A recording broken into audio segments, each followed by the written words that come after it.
Questions that I'm going to ask the candidates. They're the same questions for each one. They were provided to me by residents who wrote in, shared their questions by social media, and I have about 6 or 7 of those. Some I've tried to distill down to an easy to answer question, and then I'm going to allow time for all of you who are interested to ask questions as well. So with that, as long as there aren't any questions regarding format, what I'm going to do is introduce our first candidate, Chief Gordon Ramsey from Duluth, Minnesota.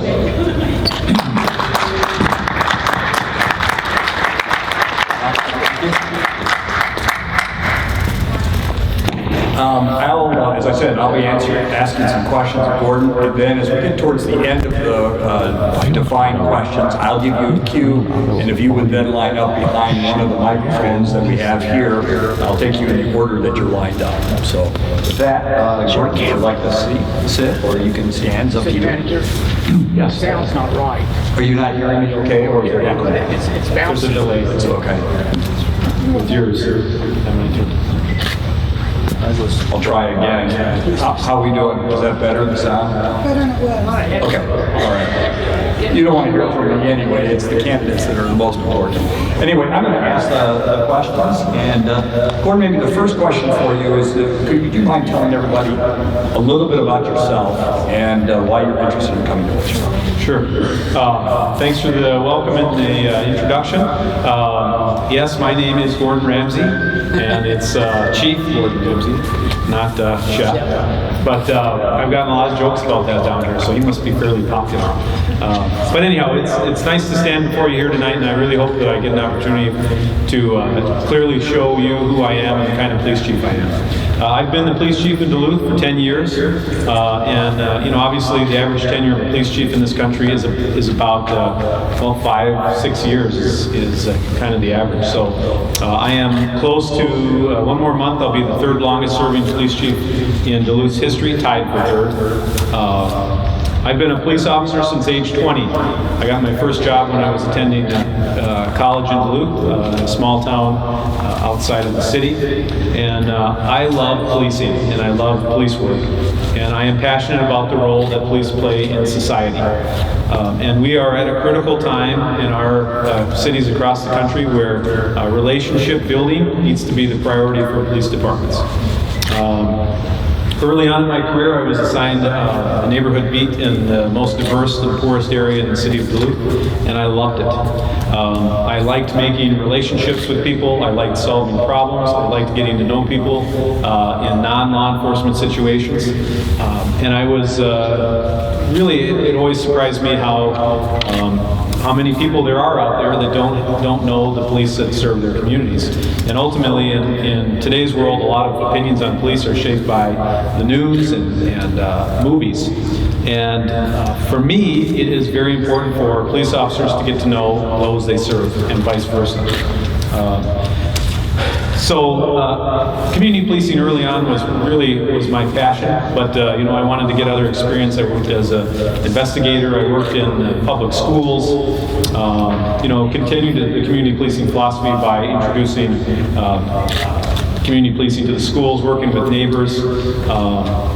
Was promoted to sergeant at an early age, and then oversaw community policing downtown and in the same neighborhood that I worked as a beat cop, and continued to coach, guide, and mentor new people on the importance of community policing. And it's really in my blood, and it's to me, it's the direction that police need to go in this country. As I promoted through the ranks, I continued as a commander then in the Central Hillside neighborhood, in the downtown area, and really worked on building relationships. Ultimately, in 2006, they were looking for a new police chief, and I was appointed police chief by now 2 mayors ago. And he told me he appointed me because of my relationship with the communities that I serve, particularly communities of color.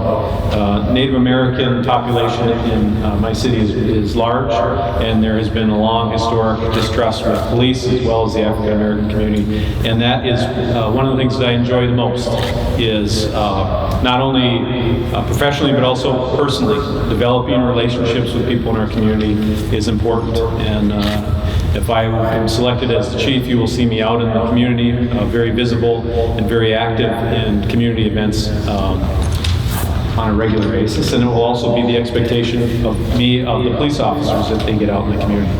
So over those 10 years, we have done, I've got a solid record as a police chief of working with all segments of our community, working on racial disparity issues, lowering incarceration for youth and youth of color, working with our community activists to address their concern. That's where my difficult portions of policing are what I embrace the most. I love challenges, I love fixing problems. And wasn't particularly looking for another job, but the more I researched Wichita, the more I learned about it, the more excited I got. And I see many, many opportunities here to really make Wichita a leader in policing. And you know, the community is very engaged and obviously want to see the department go in the right direction. The staff that I've talked to, as well as community members, different community members, want to see the police department go in a positive direction. So I think everything's aligned on the department now to take off, really to be the leaders in policing. So, thank you.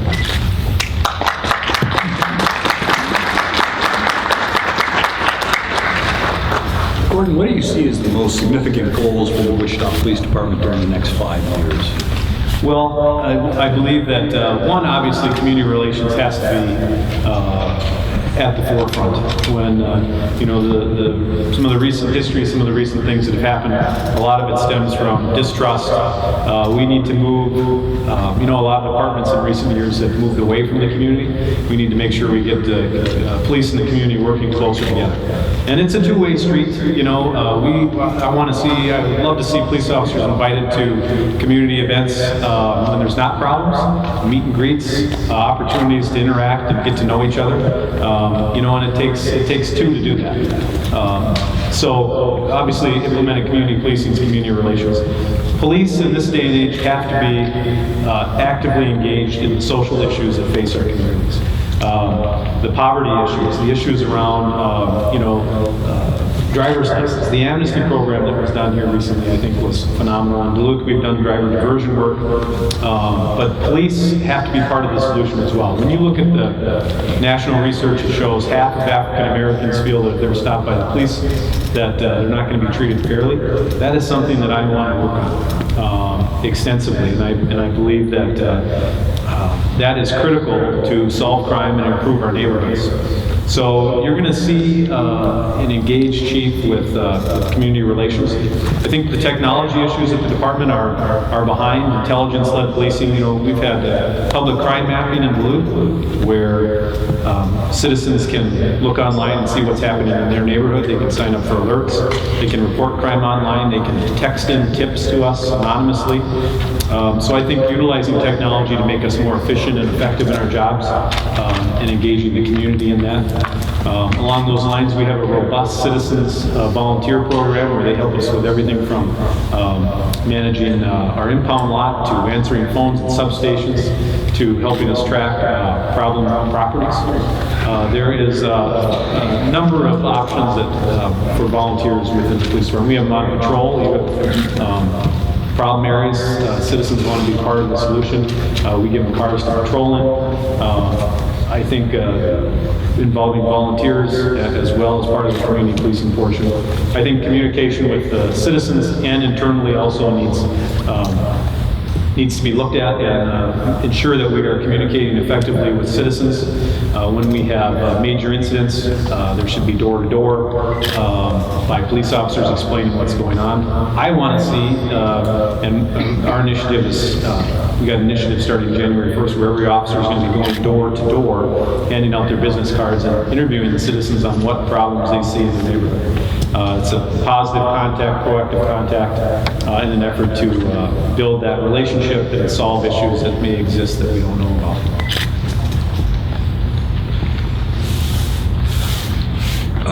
In your opinion, what is the best method for training a new police officer for the 21st century to deal with the ever-changing challenges and increased responsibilities?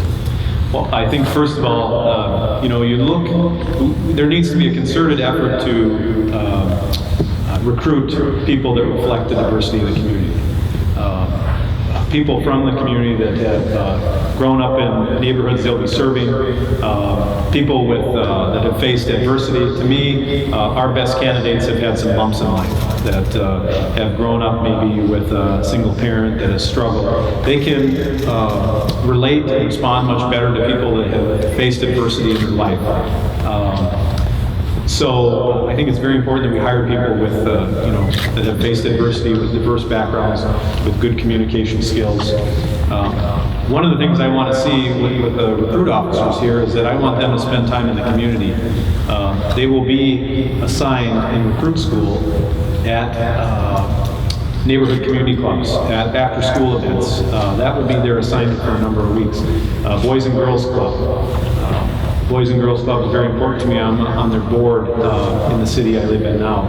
It's important for me for our officers to spend time at those clubs to coach and guide and mentor the youth of our community.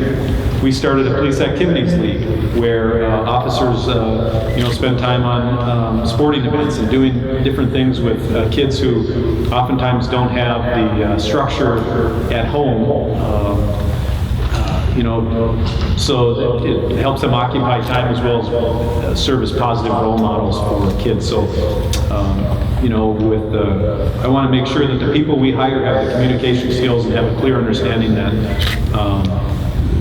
getting involved with the community, actively involved with the community, getting to know those you serve, spending time at homeless shelters. It was interesting. I reached out to a couple of homeless shelters, and one of them said, well, I'm not sure if you have the right number here. Do you really want to talk to the homeless shelter? Well, yes, I do, because a lot of the issues we deal with around poverty and crime impact the homeless shelters as well, and I want to collaborate as much as possible with all of our community partners to make this a better community. This is a two, possibly three-part question. As police chief, how would you address the concerns of the communities in Wichita that feel they have to deal with issues of excessive force and racial profiling? So you really have two issues in there. As well as Wichita is an originating city for human trafficking. How do you as police chief intend to address this issue? Well, one of the first things I did in my current department was put forward a robust early intervention system that tracks all use of force by officers.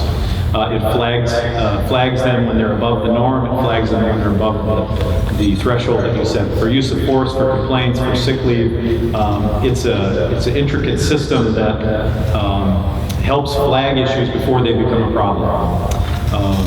So I think looking at the system that is in place here and seeing if that needs improvement or not, but the best time to intervene with, is before misconduct occurs. And oftentimes, officers don't immediately jump into the deep end of the discipline pool of police work. Oftentimes, there's a series of flags that occur early on that, these systems help us catch so we can deal with them before there's a problem.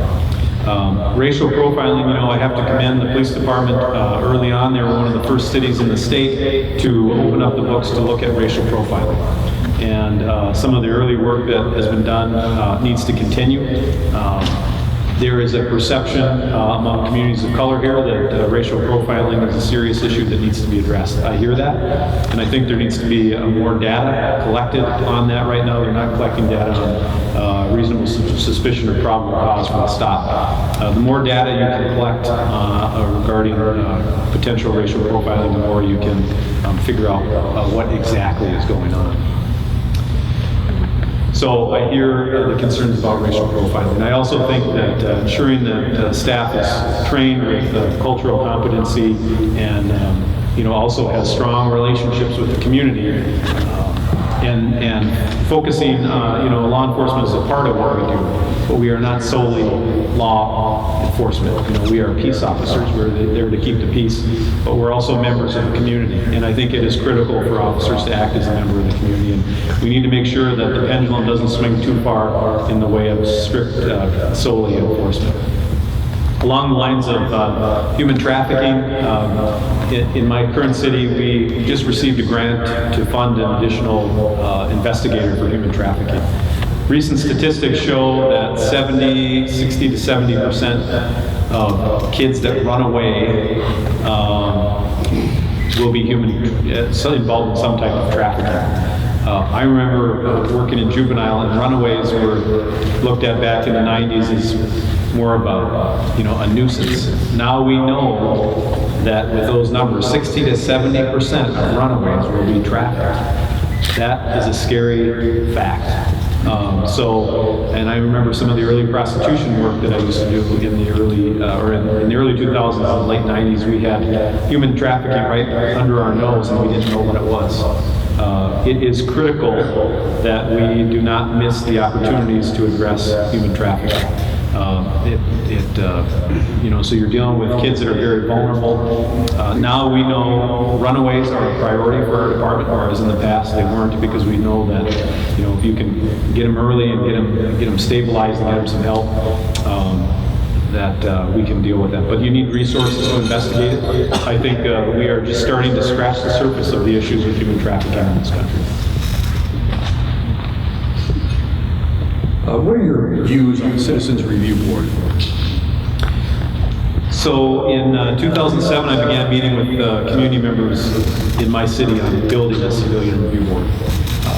We brought in a national expert, and one of the things she commended us on, Eileen Nuna is her name, she commended us on working before there was a crisis, right?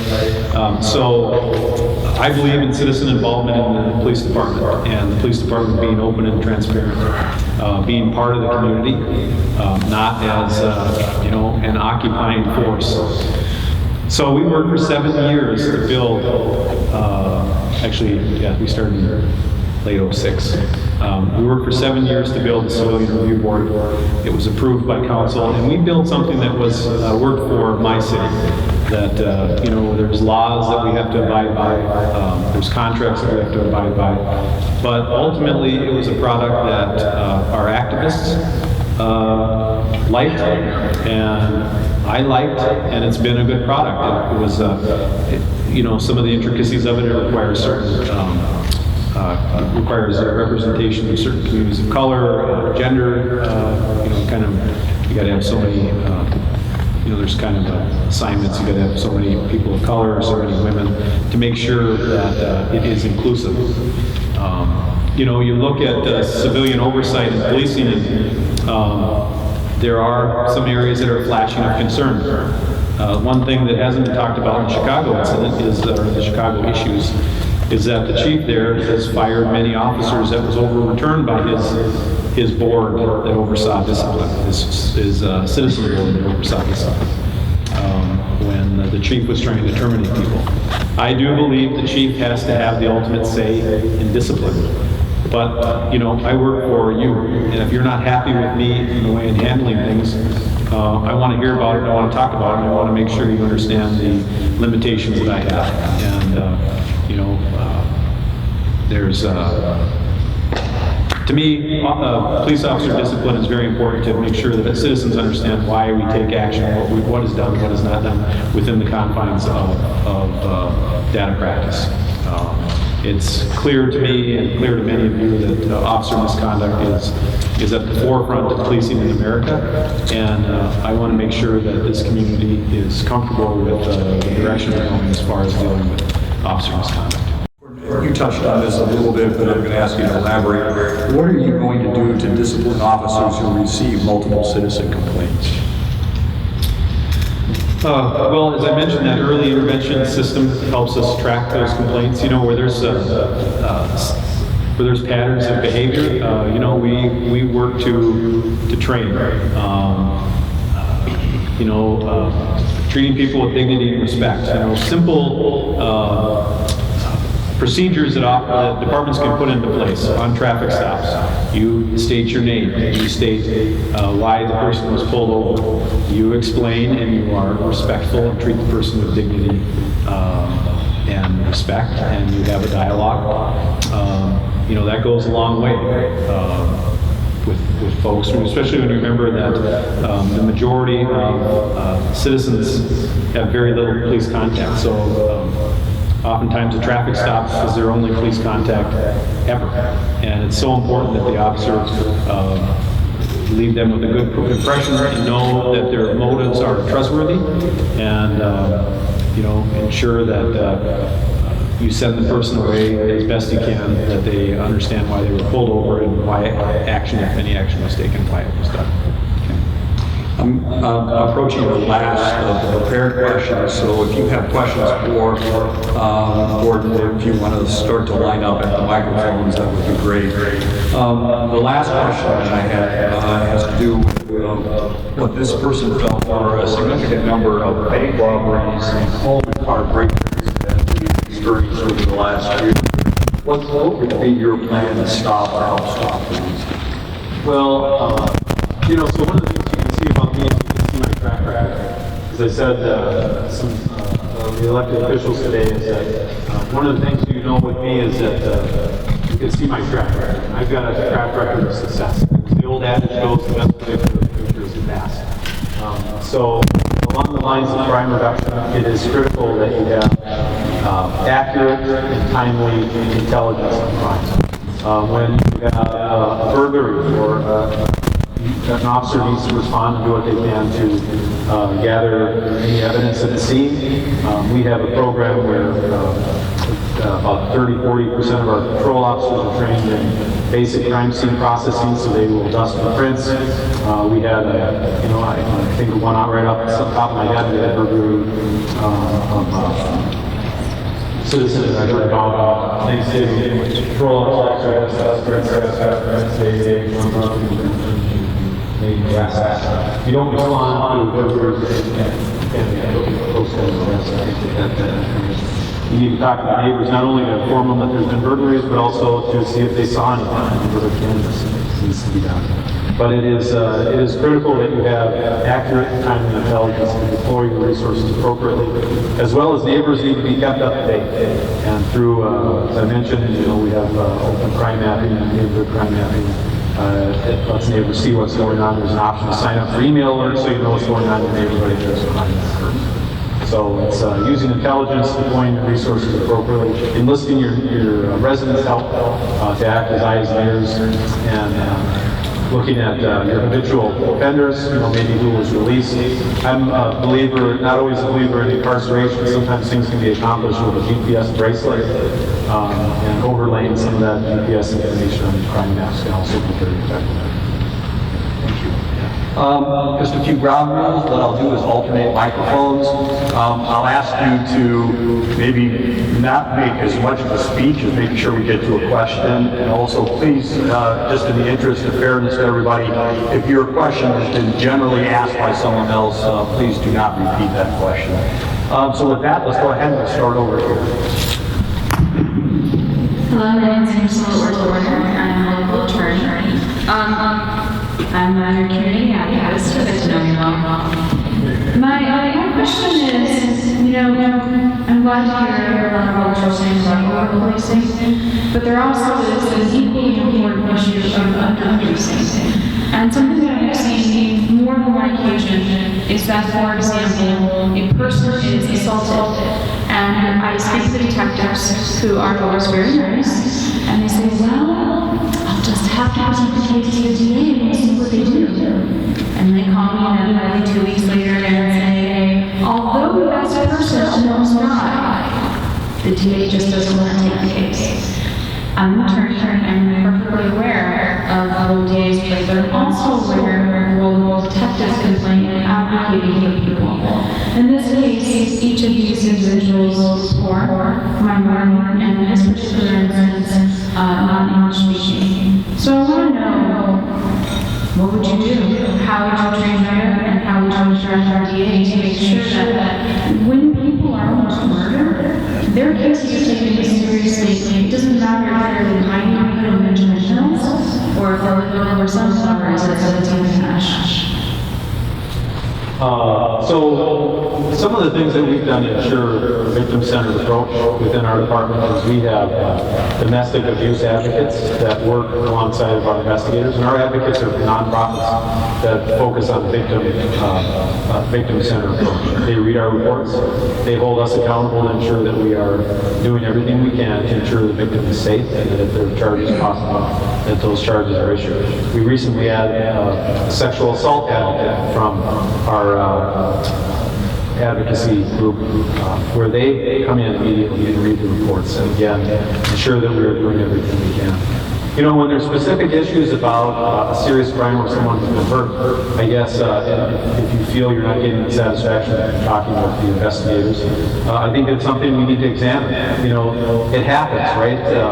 But you know, as an attorney, you know the threshold, and if you feel that that threshold isn't being met, I think that discussion needs to be had on, you know, what evidence do we have, what don't we have, and I want to make sure that everybody gets the same treatment no matter where they're from, whether they speak English or not, or whether they have money or not. You know, and you know, I want to hear those things. I know that most police like to catch people who victimize others, and you know, I believe that the majority of police want to do what they can to satisfy the public. So, you know, without knowing about the specific incident, I would want to know about those things if you're upset. Mr. Ramsey, I want to apologize as a citizen of Wichita Police Chief. There's something that is important as this. My question is, the former chief did a motorcycle division, and the chief before him said it was a very good thing to have. The former chief felt like the risk of somebody getting hurt is too risky. But I have talked to dozens and dozens of officers, and they all say that having a motorcycle division is a very positive thing. I would like to hear your take on it. See if our chief, if that could be a possible. Thank you. Thanks for the question. It's interesting. We're adding motorcycles in my department next year. We haven't had them since, I believe, the 1960s. But when you look at, you know, one of our roles is to ensure traffic safety. It's clear to me that Wichita, in some areas, some categories, has higher accident rates, higher fatality rates than comparable cities in the region. So one of the things that interests me is looking at bringing back the traffic unit. Obviously, I want to get a clear understanding of staffing. Talking with some department members today, talking with some community members, it is apparent that traffic safety is important to people, and motorcycles are an effective and efficient way to deal with traffic safety issues. Hi, my name is Imam Wash. I'm sorry, I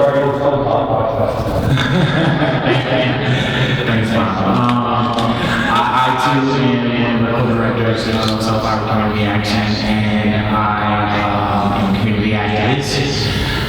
With everything that is going on across the country with Black Lives Matter and the fight for transparency, if you have the power, and we also understand that the district attorney is the one that has the power to release footage, but if you have the power to release body cam footage and officer-involved shootings, would you release them? Yes or no? Thanks for the question. So I've been extensively involved in body camera policies and policy development both at the state and national level. You shouldn't put the police chief, not you, the police chief or the district attorney should not be in the position to decide if footage should be released. That is a legislative issue that should be dealt with by the elected officials to determine how that should be handled, right? I do believe that, the footage, the public wants to see the footage, and particularly of incidents of high profile. Obviously, I'm a believer in video, so we've got to follow the laws and the rules associated with body cameras as it is set forth right now. But to me, we've had tremendous success with our body cameras by showing complainants on police issues. We watch it with them, and allowing people to access that video. We've had success with. So. I think it is the chief or the DA shouldn't have that discretion. It should be legislatively dictated and how that is done by elected officials. Thank you.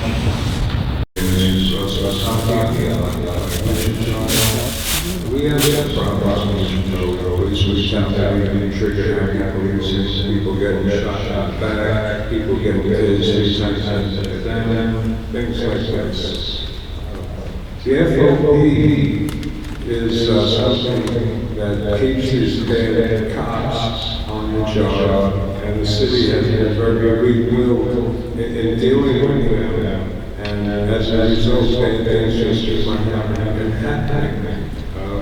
How are you going to stand up to this organization and get that social force? Thanks for the question. So, I have an occupied group that I deal with extensively back in my home, and have a good relationship with them, right? I also have had my share of use of force concerns for my community. Talking about my track record, right? What kind of chief is this guy going to be? You look at my track record, you will clearly see in cases of abuse of force that I deal with them directly. I have a track record of addressing those issues until I believe what the community wants and what they're satisfied with. But, I think, obviously there's controversial issues that happen, but for me, I think right now too, we have to remember that while we have these issues, we got to make sure that when I talk about police and the community coming closer together, we got to make sure that we remember that the majority of people in our community want a good relationship, and so do the police. And we got to make sure that we have the opportunities to come together to work on issues, but as well that we don't, say broadly that all police are problems. Because we got to make sure that we support our cops when they do the right thing as well. But back to your question, is my track record is when there's been an abuse of force, that I've dealt with it swiftly and effectively as far as handling it. I'm just curious of the FOP has just really been able to pull the city back into a corner. I think this is going to be a really challenging issue for you, and specifically in the direction of the FOP. Now, I appreciate what you're saying, everything to the public and everything, but I mean, just dealing with this organization is a very difficult issue. Maybe it's going to have to take something, maybe there's learning curve for you in this, but I need to know, how you're going to be effective with that. Well, let me tell you, Minnesota is an extremely strong labor state, extremely strong. I have 4 different unions that I work with, and the labor laws in Minnesota are much tougher than they are here. And so, this isn't my first rodeo, and I've been there.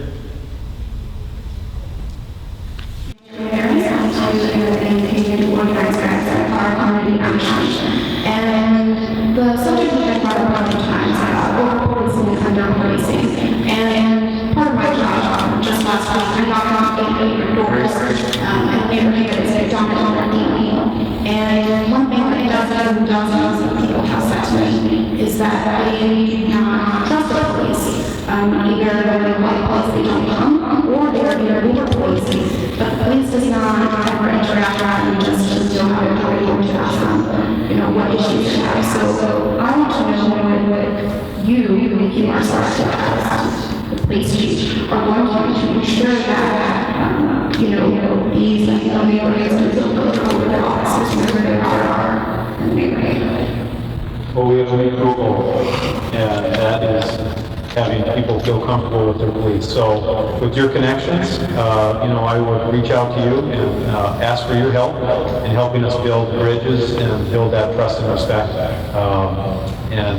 Since you're connected, I would ask for your help in moving proactively forward and working to build those bridges and as I've talked about, community policing is critical, and the expectation is going to be that officers get involved with the community. And that is by meetings and meeting informally with neighbors, but we need people to help us build those relationships and help us create those opportunities where we can have contact with citizens that have traditionally been suspicious of the police, where those opportunities can take place. Thank you. Good evening. My name is Larry Burks. I'm a retired Lieutenant Colonel of the United States Army. I'm also the first Vice President of the local NAACP here in the city of Wichita. Question I have is this. Now, we are concerned with establishing and maintaining a transparent and meaningful relationship with leaders of law enforcement and government in the city of Wichita. Understanding that you have concern with engaged community groups, how did you interface with the NAACP, where you're from? How effective was it? Can you give us some examples of some major issues you worked with them? Thanks for the question. I work very closely with our NAACP office and the president. We are frequently exchanging texts and phone calls, and actually have a relationship beyond just work. We go out socially regularly also to talk about issues. As I mentioned, the concerns with whether or not an African American gets stopped in a traffic stop, the fact that 2/3 feel they're not going to get a fair shake, tells me we need to do a lot of work. I got my initial police job because of my relationship with our NAACP. Ensuring that racial disparities were part of the solution, not part of the problem. When there are concerns that you feel comfortable talking to us, bringing forward ideas that you think can make us better. My NAACP chapter makes me a better police chief. And I value that relationship and that organization tremendously. I assure you, I will be at your meetings when invited, as often as you'll let me hang around, right? And members from the police department. I think it's very important that we have a relationship where we can talk openly about concerns and why we do certain things. Members of our NAACP help us pick our police officers. The various groups, the various advocacy groups, activist group, help us pick the next generation of police. We have a robust citizens involvement in our hiring process, so you can see the type of people, the type of characters, the work we do to hire the right people, and you help steer the bus. And it's very important to me to have a good relationship with you and your organization, and you can count on me for that. You buy him dinner, right, Larry? Sure, sir. All the best.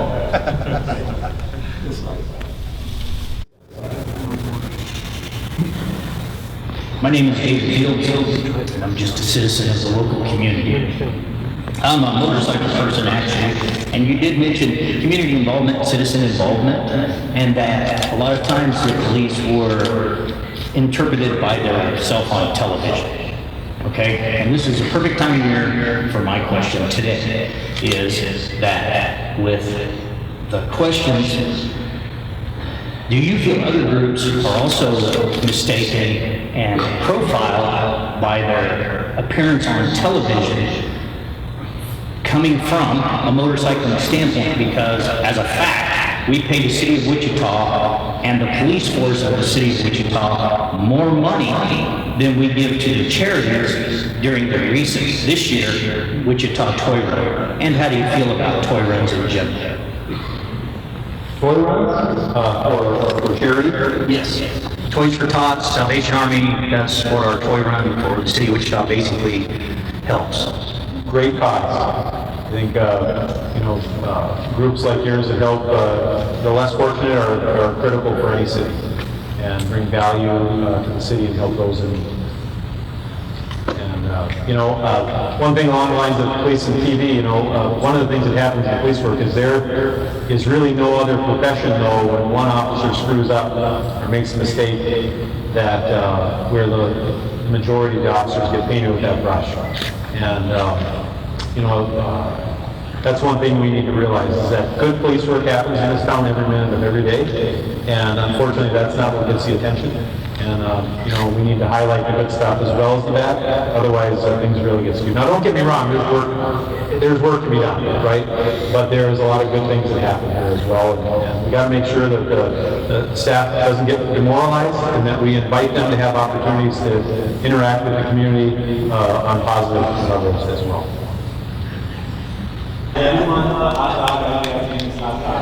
Hi. We have had the paper substantially underestimating the pay of my officers in the Wichita area. Channel 12 has gone on a witch hunt for our police department. We are down 40 officers, which are fully funded to the detriment of the neighborhoods. The bad guys are winning. So with all that said, what can you do to help the neighborhoods? Well, thanks for the question and the bad joke. You know, you look at what makes successful crime reduction, right? And it really is the cops and the citizens working together. But you need to have proper staffing. And it pains me to hear that we have vacancies that we can't fill. One of my priorities, if I was to get hired here, my first 30 days was to put together a robust recruiting program where we can hire the best and the brightest, those with those that represent the community, those that have the character that this community wants to be their police officers.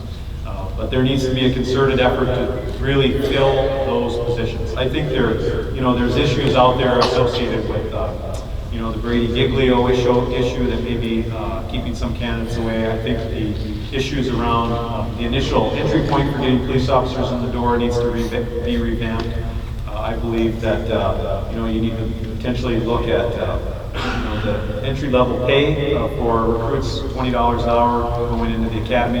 If you want a second career candidate, say from the military, or you want to pull a social worker or a teacher out of their professions to join policing, which I'm really about. I like second career candidates, people who've done other jobs.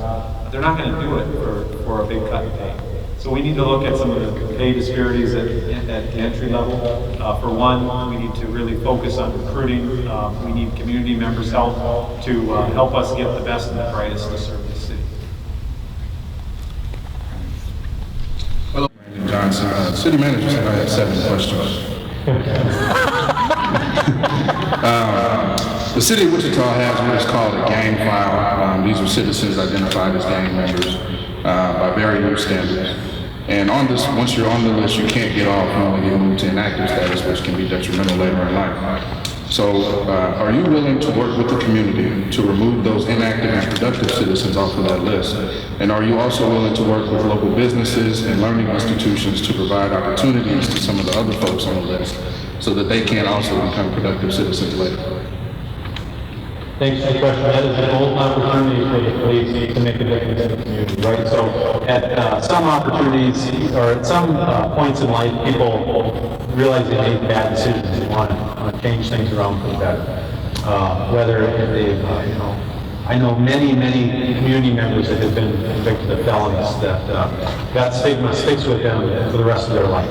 It sticks with them on employment opportunities. It sticks with them for housing, for a variety of issues, right? People make mistakes, and I think that needs to be examined. I mean, you need to look at what type of crime they were involved with, but there's many one-time offenders that get stuck with that stigma, can never get out of poverty and get a job because of some of the issues associated with crime.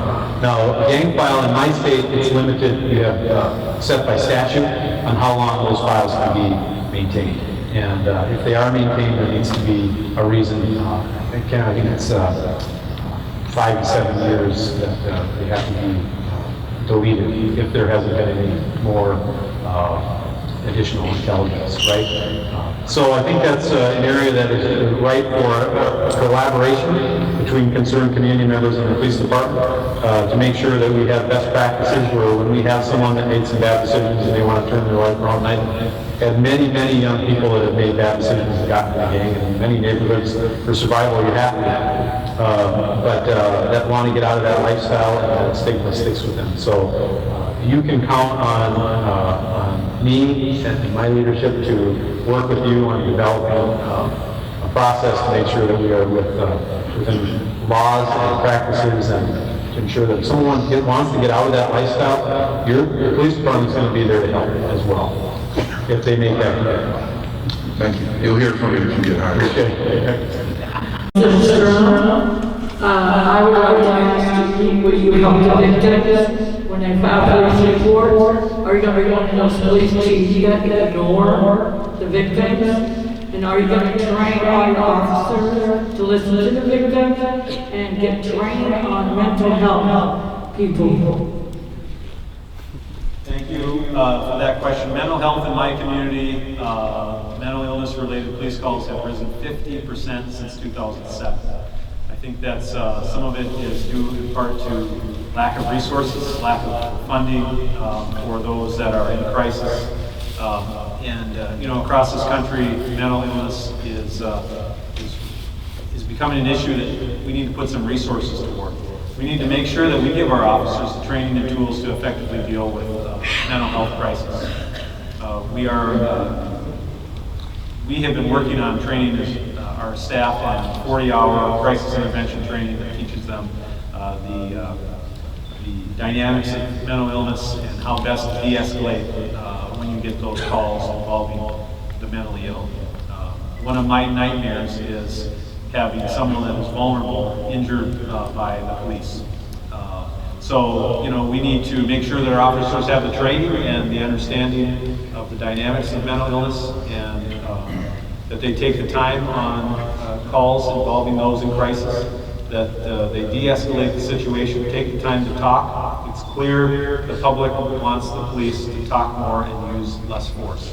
We need to make sure we have the staffing available so the officers aren't feeling rushed on these calls, so they can take their time and give those calls the time that they need to de-escalate versus do it or else.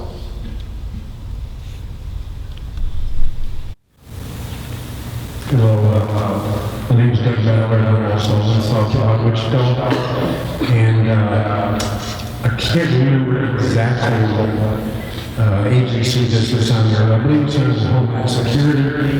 There's a program that they refer to as 1033.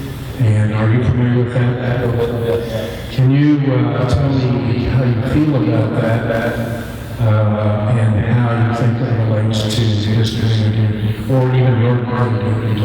Well, specifically, what do you want? Just the program, it's a transfer of military equipment to local police departments. So we have one of the activities, we use the 1033 program. It was for first aid kits. It was for, you know, for first aid kits for our officers to carry with them. You know, some of the large tactical equipment, you know, I think has caused people concern. There is a need though, right? So there is a need for officers to, and we want to make sure that they're safe if they're going against someone that is heavily armed, right? We're not going to send a police officer up without any armor against someone that's firing guns. And I think there's been some national incidents recently that show the need for some type of protection for police, right? But I also think that we need to be careful that we don't over-militarize our police officers and remember that they are, that remind them that we are community servants and that we are a part of the community. Not an occupying force, but a part of the community. And that needs to be brought forward by me. But there are, the 1033 program did give, there were some good parts of it, because in our case with the first aid kits. So those aren't the parts that I'm concerned about. yeah, the large tanks, I get it, right? But I also, you gotta balance that concern with making sure we keep our cops safe. And that's the tightrope that chiefs walk, and that's the tightrope that I walk, making sure we keep our cops safe and giving them the equipment, but yet not making people feel that they're repressed by the police. Thank you. Neighborhood president. My question is this: in excessive force, when an officer uses excessive force, that's beyond doubt, should he be tested for drugs immediately right after that happened, and not 2 or 3 days later? What do you think about that? Well, it depends on, ideally, if there is a police officer shooting that, you know, they are tested, but a lot of it depends on the contract. A lot of it depends on state law.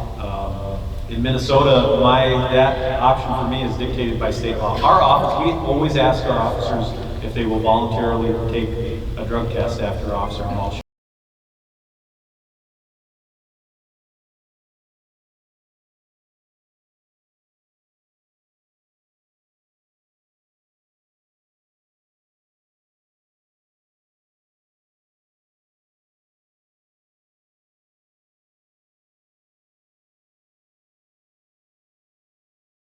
no-brainer that they would want to take it to show that they were not under the influence of that thing. So yes, to answer that question.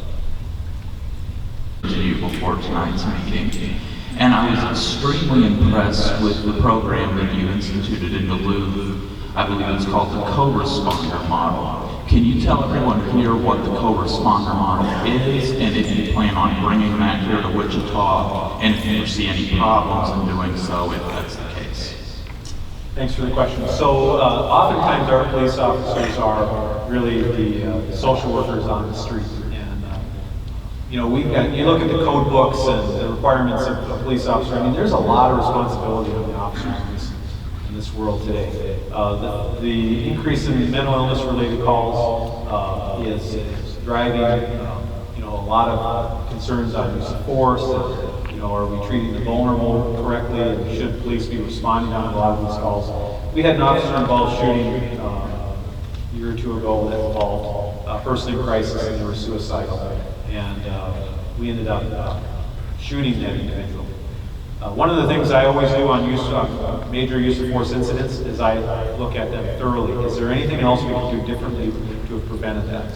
And in that case, we responded several times within the previous 2 weeks, brought the person in for help to get stabilized, and they were released before they were stabilized.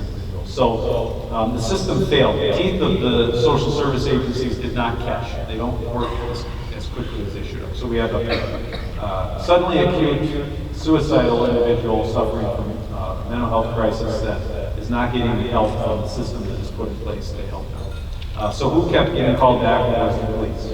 And it put us in a very bad spot because in the 3 previous nights we never had any problem. Never used any force. There was never any issues, but this time it escalated, and he was shot.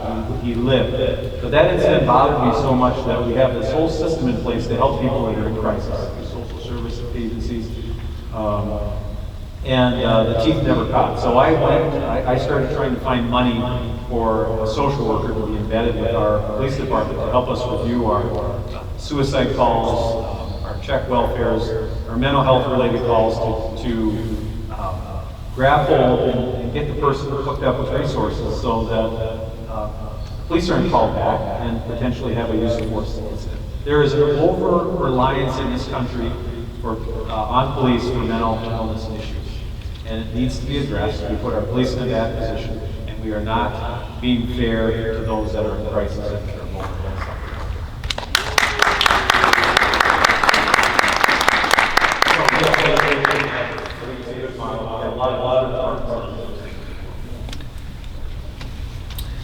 Hi, Mr. Ramsey. My name is Nicole Tisdale, and I just want to ask a question. Can you convict somebody without evidence? No evidence? Well, thank you for that question. That is a tough one to answer without having all the, if there's a specific case or the facts of the case. But I don't know how you could convict someone with no evidence. Thank you. Yes. Methodist Church, very active leader in our community. I too have done some research on you. You come very positively recommended by people that you work with, and I want to thank you for your time here tonight. My question is, as relates to the Citizens Review Board.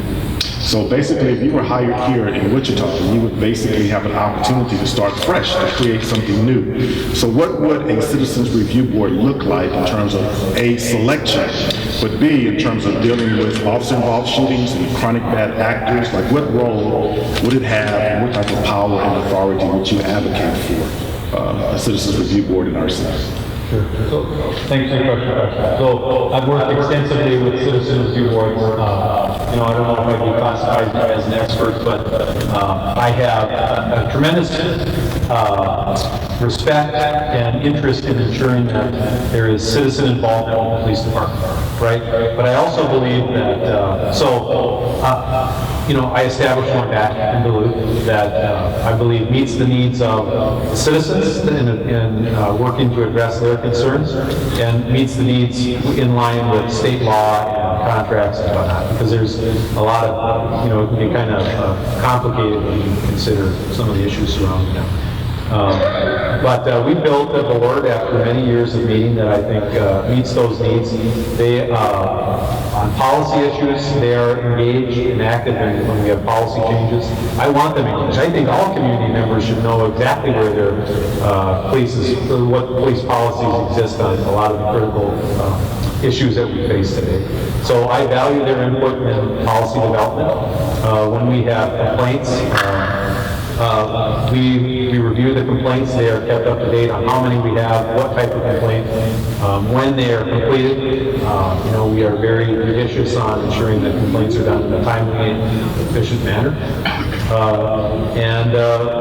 They clearly understand more information. They get to see the complaint, right? So I am proud of the work that we do on complaints, and I want to show it out. I want to show citizens how hard we work to investigate complaints, what length we go to investigate complaints. So they are a part of that. They get to see it. Now, Minnesota data practice laws require that in some cases they can't talk about them to the public. But I'll tell you the way our board is made up, we put citizens with legitimacy in their community on that board. So after we talk about it, they can go back to their community and say, well, you know what, I can't really say specifics about it, but I can tell you X, Y, Z. And that, that is helpful for me as a chief. It's helpful for the department in calming concerns that there may be a perception that police are blowing off complaints or not doing anything, and they help us because they see the work we do, and they will go back and bring that to their communities. So just a quick follow-up there. So how do you handle like chronic bad actors? What would you consider to be an excessive number of complaints? And does the board deal specifically, with an excessive number of complaints about the same officer? Yeah. So usually it's officers will get complaints at some point in their career. When you start seeing, a number of complaints, it's something that needs attention. And sometimes it's training. I believe that officers want to do the right thing. I think occasionally we do, and we don't always get it right with the hires, and sometimes we hire the wrong people. And when you see a pattern of misconduct, it needs to be addressed, and you need to work, in my case, I need to work within the contract in progressive discipline to address it. And, there's a new model in police misconduct that really focuses on education-based discipline, right? Rather than just sending the guy home for a couple of days, if it's a complaint on how a community's treated, you know what? Let's sit down with some active community members and have a dialogue about, how police should interact. We do mediation with our complaints, where the people that make a complaint, if the officer will sit down with them and talk about different viewpoints and what each meant, how that interaction meant, what it meant to each person. And we've had tremendous success with mediated complaints, where face-to-face in a different venue, different setting, where relationships can be rebuilt. Words can be said, people can see each other for who they are outside of the heat of the moment. Thank you. Yeah. Hi, my name is Janice Bradley of the Peace and Social Justice Center, and I'd like to go back to one of the earlier questions regarding release of video footage. And you kind of went back to the legislature that they had determined. Well, we do have a Kansas Open Records Act, which stipulates what information is available. And what it basically says is that if something is involved in an investigation, it is exempt from the requirement to release. Now, this is pre-camera. So maybe there will be updates. But I just want to get back to you that this means the police are not required to release it, indicating that they do have discretion to release it if it is going to be to the benefit of the victim, the public, whoever. So it kind of gets back to, you said the legislature needs to weigh in on this, which I say they already have, and that this discretion goes back to the police. They're not required to release it, but they still can. Now, would you, in a situation, I mean, what would be the things that you would look at to determine whether or not you would release the video, say, in a police shooting? Well, in Minnesota right now, when the case is closed, it's public. I don't have a choice to not release a video. And, you know, I would have to look at the laws and the policies put forward to make sure we're compliant with those, right? But when you look at national incidents across the country, and from what I hear is, you know, people want to see the video. They want to see the video. I hear that. And obviously, so when you look, we were early adopters of video cameras in my city, right? Some of this stuff is still evolving, but it is clear in the national incidents that community members want to see the video. So I will follow state law and policies that are set forth by the city. Period.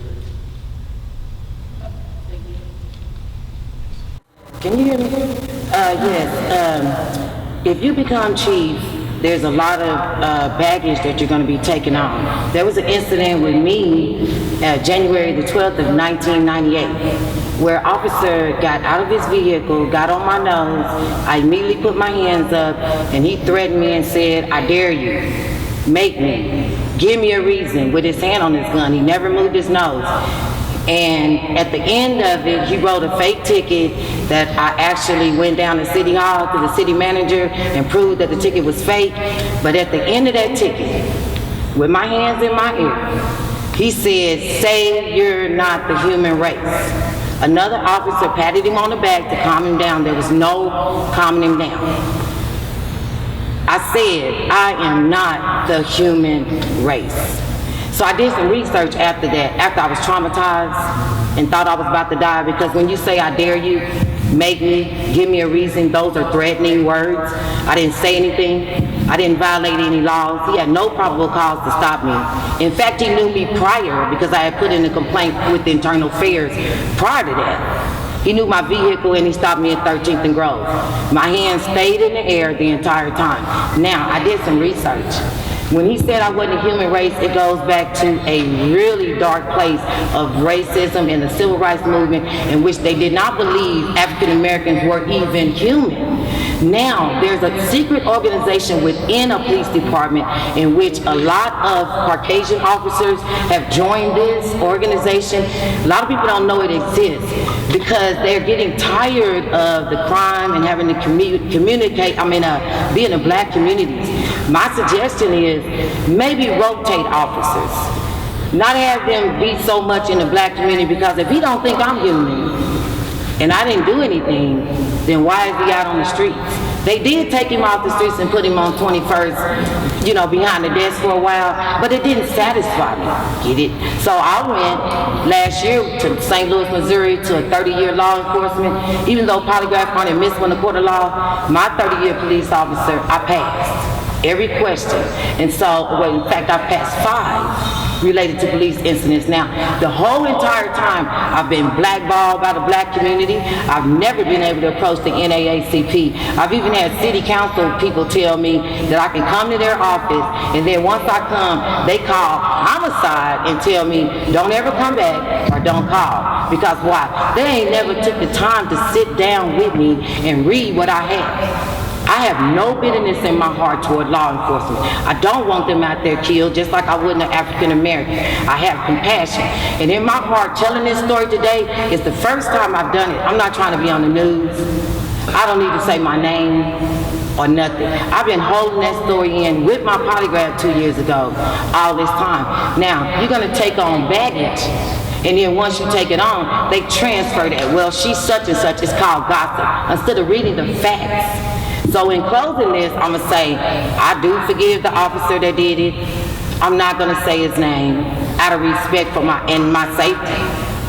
Because if you put a gun in my face and my hands is in my ear and I never spoke one word, I got to forgive you because I made it. I am the voice of those that didn't. And I don't bother the police. Get it? So what you're taking on is baggage that you ain't gonna learn till you get on there. But there is a secret organization in which the officers do not think that the same people they're out there to protect and serve in the black communities are not human, because look, I ran into one. He never moved his hands off my nose. I filed a lawsuit, but I didn't get no $2.5 million that I filed and went to the city because I felt like they owed me for what was done to me. Because when I hear civil rights, I never thought that was a black thing. Because I'm a citizen of the United States of America. And in the soil of this state, my family and my sister's souls rest.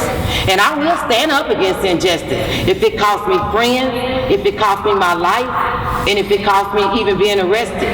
I've been falsely arrested.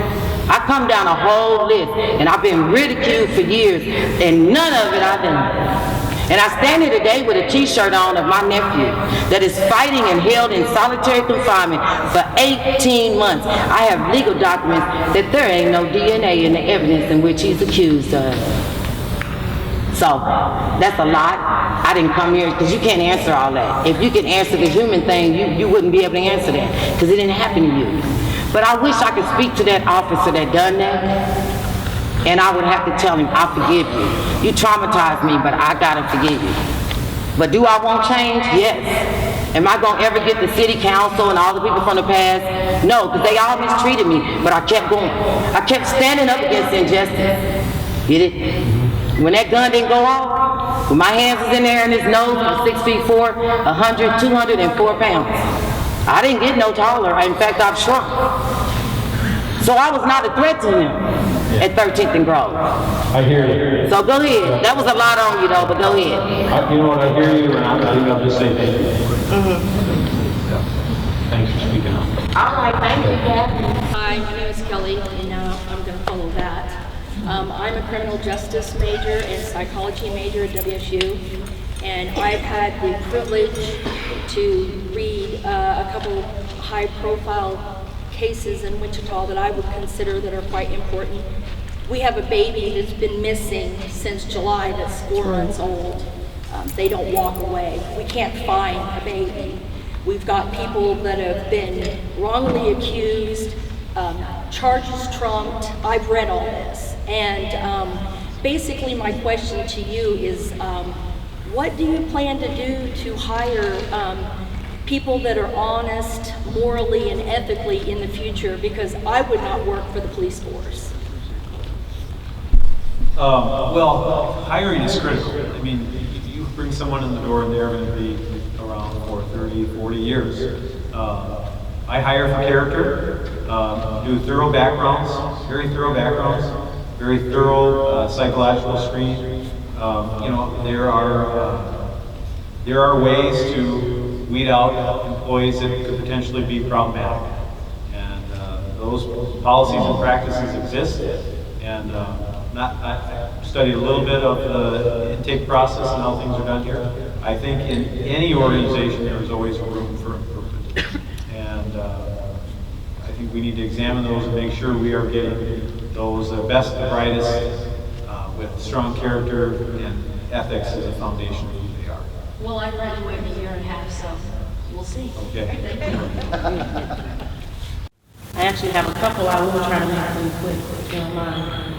First off, my first question, I know you spoke a little bit earlier about crisis situations and suicidal and mental health situations. It's my understanding here in Wichita that only SWAT is equipped with tools for non-lethal force. So I wanted to know what you do in your city and what are your plans on seeing that that's more widespread throughout the department when there are situations that could be potentially handled in a non-lethal manner. My brother was killed last 4th of July. He was a Marine veteran and was killed on the 4th of July. And then we called for an ambulance, turned into a crisis, and he was shot and killed. I think it could have been handled differently, so I'm wondering what you guys or what you have planned for the city as far as having something available, even beyond a taser that's non-lethal, since there are some debates about the taser working or hitting and, you know, questions regarding that.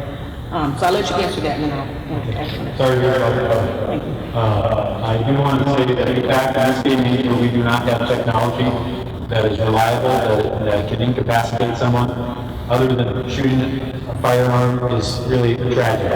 It puts our officers in a bad position. when I first entered policing 23 years ago, I would have thought by today there would be some kind of technology where we could reliably incapacitate someone without shooting them, right? There is growing technology with less than lethal. I am a big supporter of less than lethal and ensuring that it is in the hands of officers to utilize other than using force or deadly force, other than using their firearm. You look at the taser has not evolved in 15 years. I mean, it's essentially still the same tool. But for me, this is a spot in American policing that is critical for us to look at other options other than using deadly force. The amount of less than lethal that is available is not much, but there are other options. And I also think it's critical that, you know, that our officers are trained in good tactics so that they don't force a crisis. You know, you look at the officer involved shooting, 65% of them involve one officer. We got to make sure that we are training our officers on the best tactics and when to tactically disengage so they don't force a crisis as well. So to me, that is it's a critical point in American policing right now that as a leader in law enforcement that I am going to work with our staff and our community members and the resources available to do what we can so that deadly force does not have to be used. Well, then I don't want to be the day of work, but just drive back to the point. So are you saying to me, because you said the less than lethal tools are limited, so are you saying that where you are, there are only certain areas too, and not everyone has them, it won't be able to be given to everyone in the department? That's not something that's doable? So they work at different levels. You know, some of them require a shotgun. There's a new one that came out of Russia here that I just read about yesterday. It was actually it's kind of a pistol that shoots out a rubber bullet. And while we call them less than lethal, they still can kill someone. Right. But it's another option for police officers to use. So officers, regular officers could also... I would like to say, so that, in my department, we are expanding less than lethal. To create more options for officers, give them more tools and other options other than deadly force. So being that you're doing that, I guess you'd be on board with looking at something for that? Yeah, absolutely. Okay, my next question goes... If we could, because in fairness, we only have time for one more question. Your question is probably more important than mine. Go ahead. Thank you. My next question goes into the question about, I'm not sure what they call it, I don't think it's called internal affairs, but, Professional standards. there you go, professional standards. So when you have a complaint out in professional standards and say it involves a case, professional standards, in my understanding, is kind of policing or an investigation on if there's been a policy violated by an officer, correct? Okay, so then they make a determination if the policy's been violated or not. I want to know how you guys go about, or what is the process on that as far as, even though there might be an investigation, how do you communicate with families about what's going on with the policy, because it gets intertwined, and, you know, sometimes if a policy wasn't followed and there is an investigation, you may still have an officer out that you would hold that the policy wasn't followed. In the meantime, you're on the streets. So how do you handle it? Yes. Yeah. So one of the things I do is we had out calls. I always reach out to the family and try and provide as much information as possible. Right? I make sure there's someone assigned to the family that if they have questions, that they can reach out and ask those questions, and we will provide as much information as possible in a timely manner. You know, obviously. There are investigations, and you want to make sure you have your facts right, and there are certain things that you might not be able to talk about. Well, but from that position, you're not really looking at the investigation. That's only for certain. You're supposed to, that department is only reviewing for the policy, not for any other part of the investigation, right? So it's separated. So it's like you can't say this to try to protect this. You're really supposed to address that policy, right? If there's been something done wrong, whether it affects the case or not, you do have to make a ruling on if something happened wrong here. Oh, yeah, all officer involved shooting should have a review board that examines them was policy followed? Not only was policy followed, but, the officer may not have, I'm not talking about your case. The officer may not have done anything wrong, but there might have been a better way to do it. So you would have a review board that does that? Yeah, the officer involved shooting review board, yeah, absolutely. Okay. Several questions that are asked that come again from residents that submitted them earlier, and then after that we'll have time for you to ask questions as well. So with that, Jeff, first question, why don't you tell us a little bit about yourself and why Wichita? Sure. Jeff Spivey, I'm the Assistant Chief of Police with the Texas Police Department. I've been employed with that police department for the last 29 years, in December 29th of this month, this year. Started there as a young 19-year-old in a position of what we call the public service officer. When I turned 21, I was able to take the police test. Spent 13 years in different areas of the police department on patrol, undercover narcotics, served on the federal task force at the airport, and into the homicide for a couple of years, and then started up the promotional ladder with the end goal being becoming a police chief one day. So why the city of Wichita? In pursuing this ultimate professional goal of mine, it became very apparent that it's a highly competitive position to attain, and I needed to expand my horizons and to push on some more doors other than what Texas offered. A good friend of mine was in the last process of this, Greg Stevens, from Lubbock, and in visiting with Greg over this opportunity, he encouraged me that the city of Wichita, the Wichita Police Department was a great opportunity, and was a place where he thought that I would be a good fit. So I took a chance, and after careful consideration and talking with my wife about it, put in the paperwork, and here I am today. Thank you. What do you see to be the significant goals for Wichita Police Department during the next 5 years? Well, I think many of those have been outlined in the professional assessment that Wichita State University completed. There's certainly some challenges surrounding community relations, surrounding training, discipline, just a stable leadership. And so identifying the priorities, setting the priorities, and moving forward with those, with the end goal in mind of accomplishing each of those areas that was set out in that professional assessment, and then dealing with the change that obviously will come about in the next 5 years with our profession and staying at the forefront of law enforcement.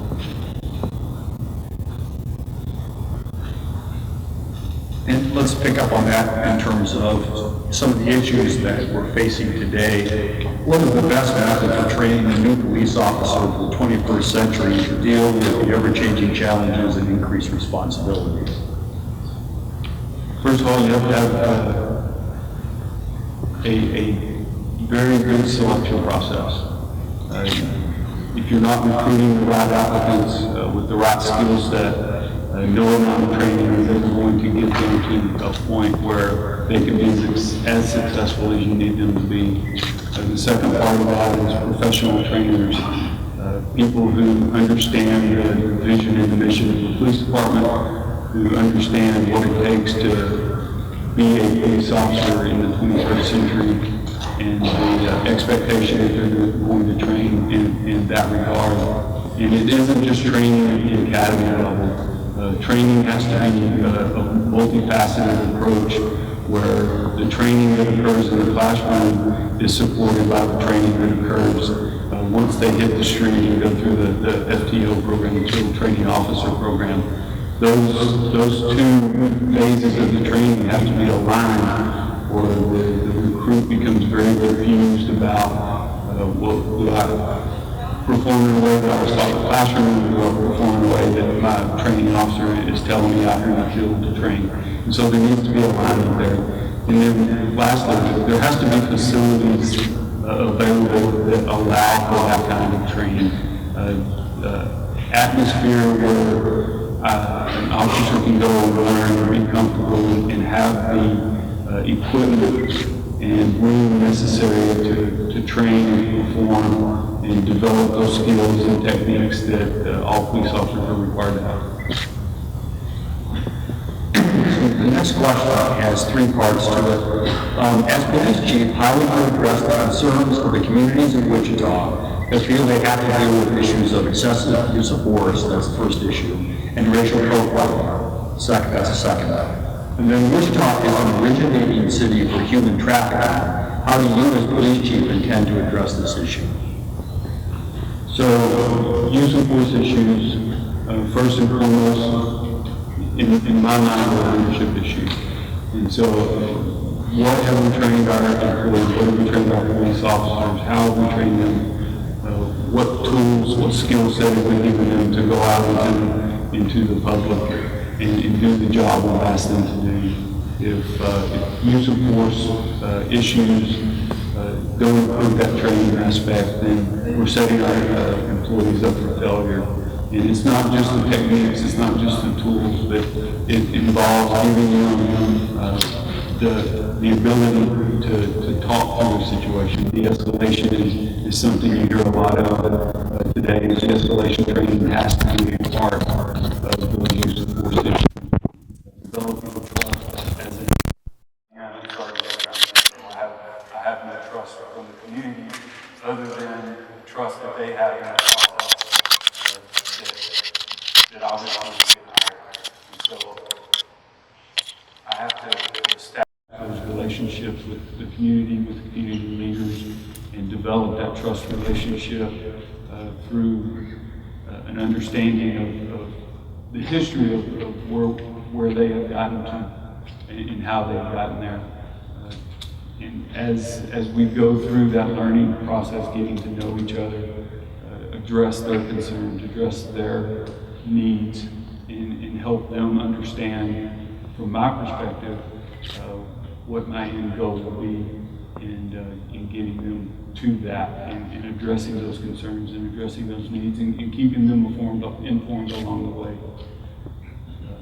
That's the use of force part of it. The second part was racial profiling. Racial profiling is another issue that when an organization has widespread racial profiling complaints, I think you need to look at the culture of the police department, which is ultimately the responsibility of the leadership.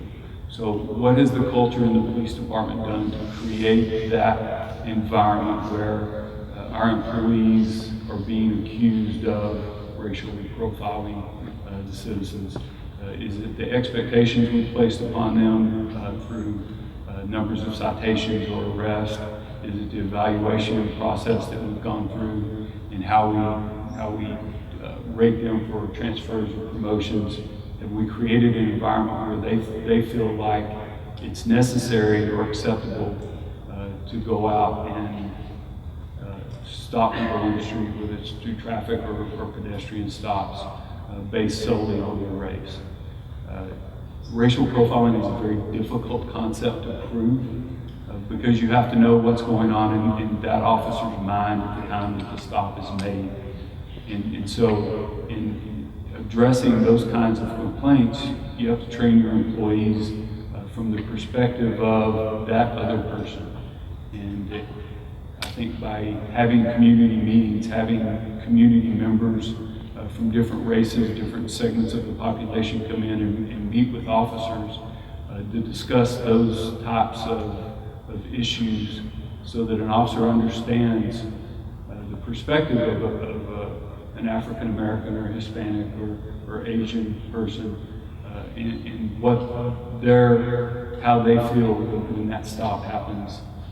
Procedural justice plays a lot into how an organization should address racial profiling complaints. Procedural justice is a concept based on the process itself, not necessarily the outcome. So procedural justice argues that you can still have a negative outcome, but as long as the process is perceived as fair, the person who is on the receiving end of that outcome feels like that there was some fairness involved. There's four pillars of procedural justice. One is respect. Everyone has to be treated with respect. I expect my police officers to treat everyone that they deal with respect. So many times we get confused with that saying, in order to get respect, you've got to give respect. My police officers should always be on the giving end of that. No matter how they're treated, they should always treat those with respect. The second pillar involving procedural justice is voice. A lot of encounters could end differently if we as police officers would just allow the person to say their piece. So many times we get caught up in having to control a situation, having to deal with the situation as quickly as possible and move on to the next idea. So we shut down communication and we don't allow that voice because we already have in our mind the end result. And giving the person the opportunity just to tell their side of the story and to be heard, even though you still take the same action at the end of that as you would normally, they've at least had a chance to say their piece. The third part of that is transparency, telling people why we're doing what we're doing. Most people's interaction with the police department is typically on a traffic stop for speeding or some other violation, so they don't have an opportunity to truly understand when they're acting in a different capacity with a police officer, what happens and what's going to happen. So being transparent with that person, this is why I stopped you, this is what's going to happen during the stop, and this is what's going to happen after the stop. And these are the things that you can expect. Just a few extra minutes in those encounters goes a long ways to establishing that trust and that feeling that this was a fair interaction. And then the last is goes straight to the topic of racial profiling is impartiality. Everything that we do, every encounter that we have has to be based on that impartiality. We can't treat one segment of the population different than we would treat any other segment of the population. And where procedural justice gains ground within the police department is it's not just external, it has to be internal as well. So as the chief of police, I have to practice procedural justice, and I have to ensure that my commanders, my lieutenants, my captains, my sergeants, all the way down the rank and file, everyone is getting that same procedural justice, because if they're not receiving procedural justice, they're not going to be as inclined to give that procedural justice. So I have to follow those same four pillars as the chief of police when I'm dealing internally with an issue, as my officers do on the street externally with an issue. I think the last part was human trafficking. There's, I think, some great work going on across the country in regards to human trafficking, and some great programs that police agencies can look to and model themselves after. Most human trafficking involves prostitution at some level, and so what police have typically done is we've looked at prostitution as truly a crime and tried to enforce that as a crime and try to solve that through arrest of the prostitute and getting them off the street. You can look at some of the programs across the country, and there are diversion programs that truly try to impact that person's life, try to give them some social services, some job training to get them out of that life and back into a productive part of society, getting them away from what's trapped them to begin with. And so working with social service agencies is something police departments haven't truly embraced across the country, but it's going to be necessary in order to make an impact, a lasting impact on human trafficking. What are your views on the Citizen Review Board? I think a Citizen Review Board has a very specific purpose and a vital purpose, as long as it is managed and set up and the expectations are such that everyone knows going into it what process it serves. A Citizens Review Board should just be that. It should be an opportunity for citizens to come in and to look at an incident, to advise the chief or advise the commander on their perspective of that incident, to give some say. But at the end of the day, the chief of police police should have the final say in going forward. I'm the one going to be held accountable for those decisions at the end of the day, and so I should have that authority. So I'm perfectly comfortable with the Citizens Review Board being there as that advisory capacity, giving me that perspective, because they're gonna come at it from a different experience, a different history than I am. They might be able to educate me on a specific incident or a specific perspective that I haven't considered. So I would embrace a review board from an advisory standpoint, as far as a group of citizens having the power to overturn a decision I've made, or to rule against a decision that I needed to put forward. I could not be in support of that. What are you going to do to discipline officers who receive multiple citizen complaints?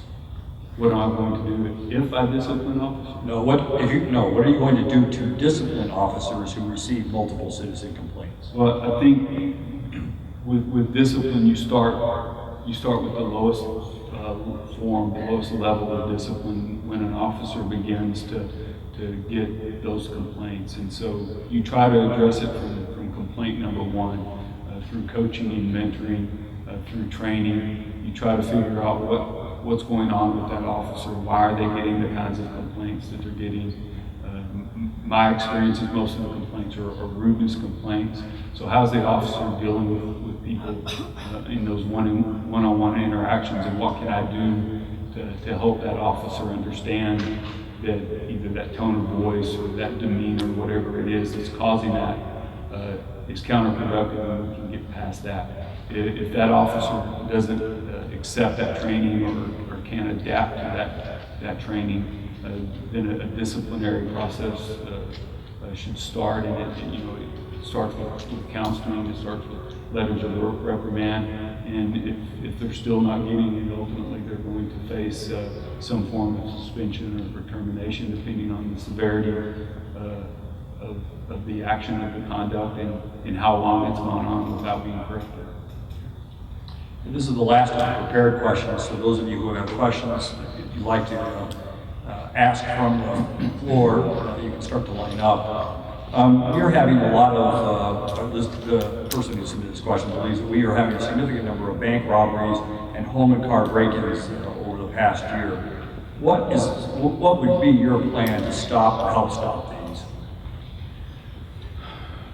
I think technology today has given us a great opportunity to truly look at crime in a different way, and to understand where crime is occurring, what factors around that particular area are leading to those kinds of criminal activities.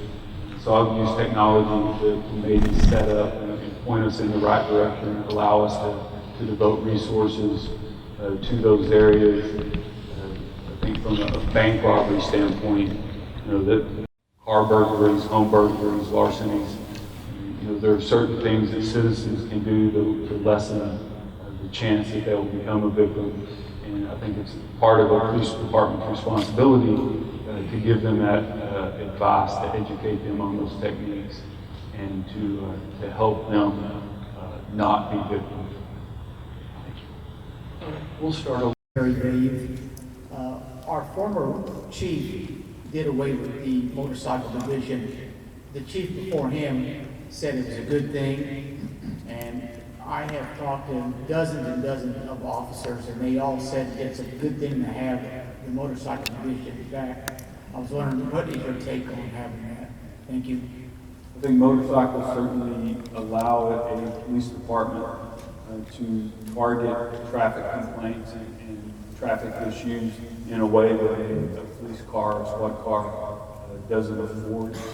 A motor unit is specifically focused to traffic enforcement, investigation of traffic accidents. So as their primary focus, they bring a specificity to the problem that a normal beat officer can't.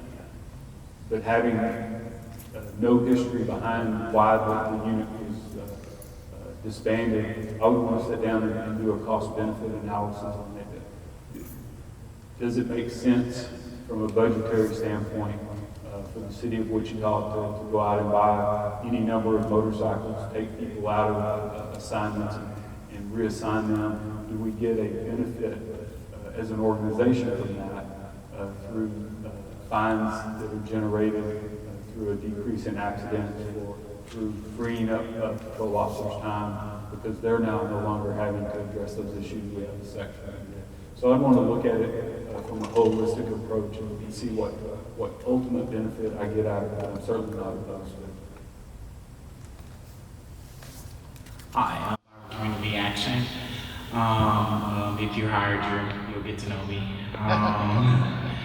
With everything that is going on with Black Lives Matter and the demand for police accountability and transparency, Kansas also has an Open Records Act, which provides discretion to departments and district attorneys in releasing footage.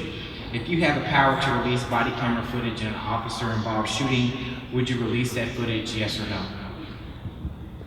I wouldn't be opposed to releasing the footage as long as I didn't interfere with the integrity of the investigation. At some point, the district attorney has the ultimate responsibility of pursuing criminal charges in those types of instances. So I'll go and work with the DA's office to ensure that I wasn't jeopardizing that investigation.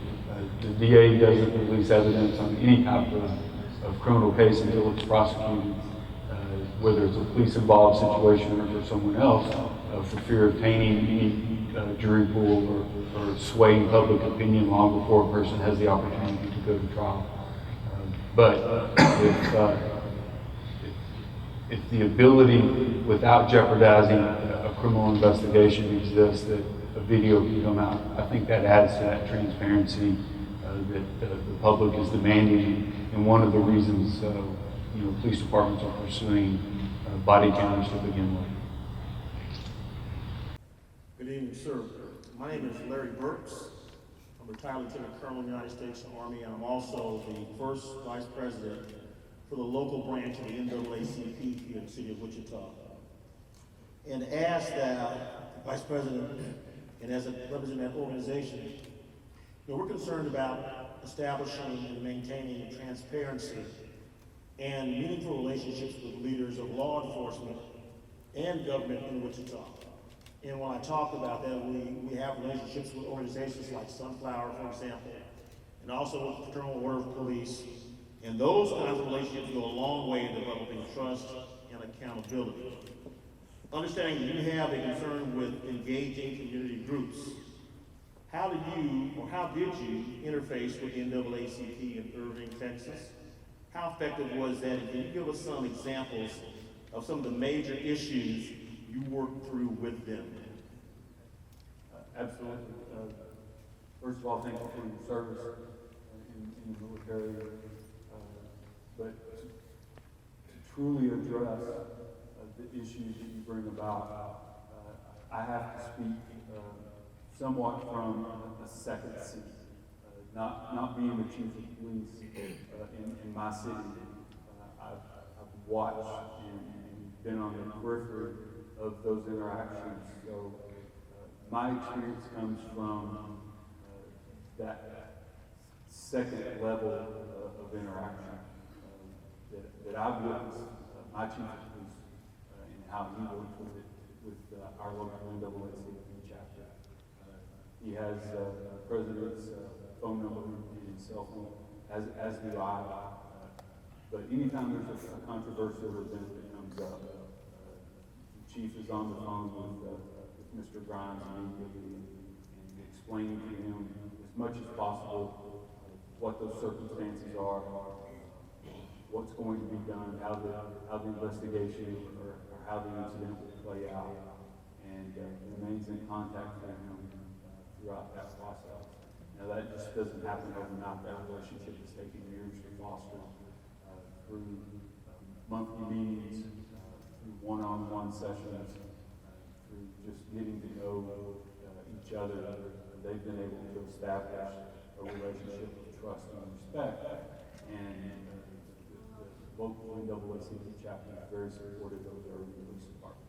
Now, for my part, I get the hard job of keeping that relationship solid. The president of our NAACP is an avid golfer. The chief of police is not, and I am. So I get to play in all the NAACP tournaments. I get to go represent the department and play golf with the president. And so I'm able to keep that relationship in solid ground as long as I don't let him beat me too bad. What's your handicap? That's a good thing, because I work at the golf warehouse, and you'll be seeing me. Fantastic. You beat me to the punch, Larry. Okay. I'm an attorney here in town. We also have a sunflower, so yeah, you don't see me. But my question was not actually legal. It was more about how you go about changing a culture as being an outsider. I mean, I lived in Wichita 2 years, and it's hard enough just for people to say hello, much less try to change the culture of an entire police department who will view you as an outsider. So what thoughts, I mean, you had to thought about it. What do you have? What are your plans? What are your ideas of making sure that while you may be a wonderful person, those underneath you don't completely obliterate whatever plans and wishes you had because you're the outsider and they don't have to listen to you. Changing culture, whether you're an outsider or an insider, in any type of organization is a difficult challenge, to say the least. Like turning around a cruise ship in the middle of an ocean on a dime, so to speak. It doesn't happen overnight. It takes years to truly change a culture. We started a culture change at my police department about 3 years ago, and we're still working through that process, and we're all still insiders. So I've heard it said, my chief of police has said many times, and I've stolen the phrase, police officers hate two things: the way things are and change. And so getting them to adopt a new way of thinking, a new way of policing, is going to take developing trust in their leadership. It's going to take them understanding the vision of the police department and getting on board with that vision and the desire that it's headed in the right direction. That doesn't happen overnight. There is a factor in play here where there's going to be some skepticism, there's going to be some distrust, there's going to be a natural tendency to be somewhat anxious about what kind of change and how that change impacts me as an individual. I truly believe that 99.9% of all of our employees who enter this profession do so with the best of intentions, with a true desire to serve their communities and give back in a way that is powerful and meaningful to that community. So as long as they understand that the kind of culture change that I'm proposing isn't going to derail that, is only going to enhance that and enable them to serve in that capacity better, I'll slowly begin to get those disciples. And as you build that momentum and get more and more people on board, that change picks up and that culture change begins to gain that momentum. And 5 years, 10 years from now, policing in Wichita looks much different than it does today. I'm James Rosberg, neighborhood president. And my question, I'm a strong supporter of police, namely community police. And my question is this: excessive force by police officers. And I'm going to use an example. I think in Chicago, a fellow got shot yesterday. They shot him 33 times. When people are shot, should that police officer have a drug test right then, right after, not a week or two after?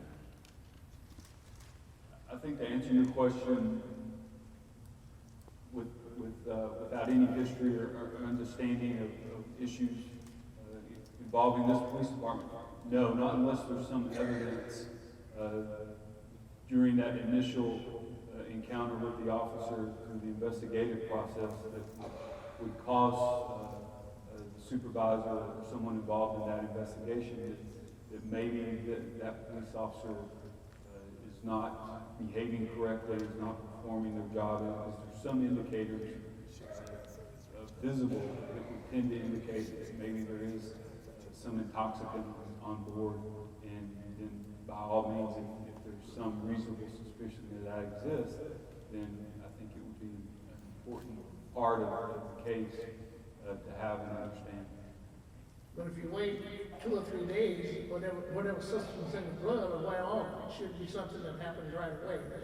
I guess that's what the question is.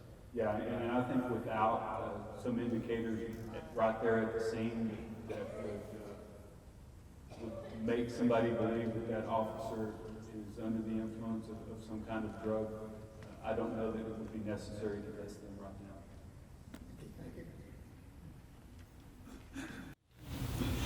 My name is David Fields, and I'm a citizen of the great city of Wichita, Kansas. You mentioned in you've actually touched on this a little bit, and I want to take one word out of it, which is racial, okay? But this was mentioned in your bio, and you mentioned the software for predictive policing, and with the recent events in Waco, is this just not another word for profiling? And how does that relate to your program to reshape the culture of law enforcement? I think predictive policing is not at all related to profiling. Predictive policing looks at where crimes have occurred and tries to, through an algorithm that is way more complicated than I can understand, and it was developed by people much smarter than me, tries to predict where that next crime will occur based on the past instances of that crime. It doesn't figure into race, ethnicity, anything other than the MO surrounding a particular type of crime, and then tries to predict where that next crime will occur. So using predictive policing to maybe direct resources to deploy officers is a tool that I think helps police departments operate more efficiently. We know that police departments across the country, specifically here in Wichita, are operating with decreased staffing levels. I think they're somewhere in the neighborhood of 40 vacancies right now. 40 vacancies is a large number to try to overcome. And so if I can use data to help me utilize that staffing more efficiently, then I'm being a better steward of your tax dollars than I would be if I was just to send everybody out there in hopes that they end up in the right spot. Did I cover all of your questions? Everything, with the exception of how does that work? How does that relate to your program to reshape the culture of law enforcement, which is also mentioned in your bio? I don't know that it specifically is tied to reshaping the culture. The culture of the police department is, I think, tied to how police officers see their job and how they go about doing their job. The use of technology, I think, only enhances that ability. So I guess in some regard, it helps change the culture because it refocuses their efforts, and they're not out there just wandering around hoping upon a crime. They're being directed towards an area where some data set has said, the crime will possibly occur here. My name is Russ Pataki. I'm with Occupy Wichita. We have some problems in this town with police brutality and trigger-happy policing, and just plain out and out sadism on the part of certain police officers. These people are repeat offenders. They've never been kicked off their job because the FOP represents them, and the city has been pretty weak kneed in dealing with the FOP in the past. So as a result, we have these same bad actors in the force, and bad things keep on happening in this town. I'd like to know how you're going to stand up to the FOP and stop this from happening. Well, as the chief of police, it's my responsibility to do what's best for the organization, for the citizens of Wichita. I think the FOP has a position that their responsibility is to the employee of the organization. And so ultimately, they want what's best for the citizens of Wichita, or they wouldn't have signed up to do the job. So working with the FOP, working through some of those issues, finding some common ground in how we deal with problem officers. I would say that the FOP is just as concerned about a problem officer as anyone, because that officer represents their entire organization. They've committed their life to serving. They only want to ensure that that officer receives due process, is treated fairly throughout the process, and is ultimately held accountable for whatever action that is, as long as it's fairly done. So it would be my responsibility to ensure that fairness in the process existed, and have them understand that maybe it's time for that officer to find a new line of employment because we've been unable to discipline or rehabilitate that officer to a point where I, as the chief administrator of the organization, feel comfortable with that officer being out on the street. Good evening. My name is Brandon Johnson. I want to ask you the same question I asked the last gentleman. The city of Wichita has what's called a gang file, and these are citizens who've been identified as gang members. Those are very loose standards that identify them. And once you're on this list, you can't get off. You just get moved to inactive. So I am wondering, are you willing to work with the community to remove those inactive folks off of that list? And those are typically now productive citizens. I know many of them. And also, are you willing to work with local businesses and learning institutions to provide other opportunities to the folks who maybe are still in gangs that, if they had a different opportunity, might choose a different lifestyle? So how would I, as the chief, work to... Are you willing to? Because I know that the community will expect you to work with the folks on that list. There's like 2,000 or so people. Some of those folks are inactive. Some don't even live here in Wichita anymore and are still on this list. So are you willing to work with the community to get those inactive people off of the list completely? And then are you also willing to work with local businesses and learning institutions to help provide opportunities to the young people or folks who are on there who may just need a little push into a different lifestyle? Coming from my experience, state law dictates how a gang member is classified, how long a gang member is identified in a database, and then what a police agency can use that database for, whether I believe you called it active or inactive. So my first order of business in regards to that would be understand the state law and what the state law require a police agency to do with those members. Is there a way that we can work around that state law? Because you're correct in saying that not everyone who is a gang member will always be a gang member. There are times where we've all gotten off track at some point in our life. And so yes, I'm willing to look for opportunities to give people second chances and to work with a community, whether it's social services, community groups.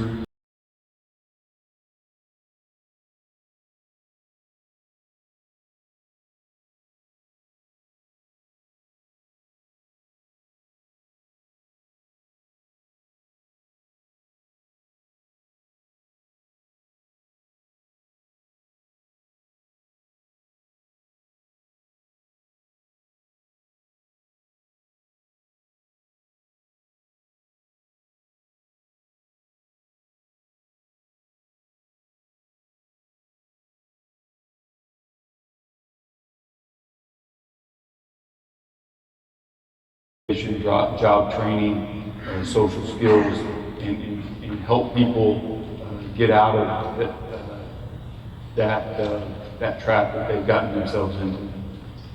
Thank you. And I have some questions for you.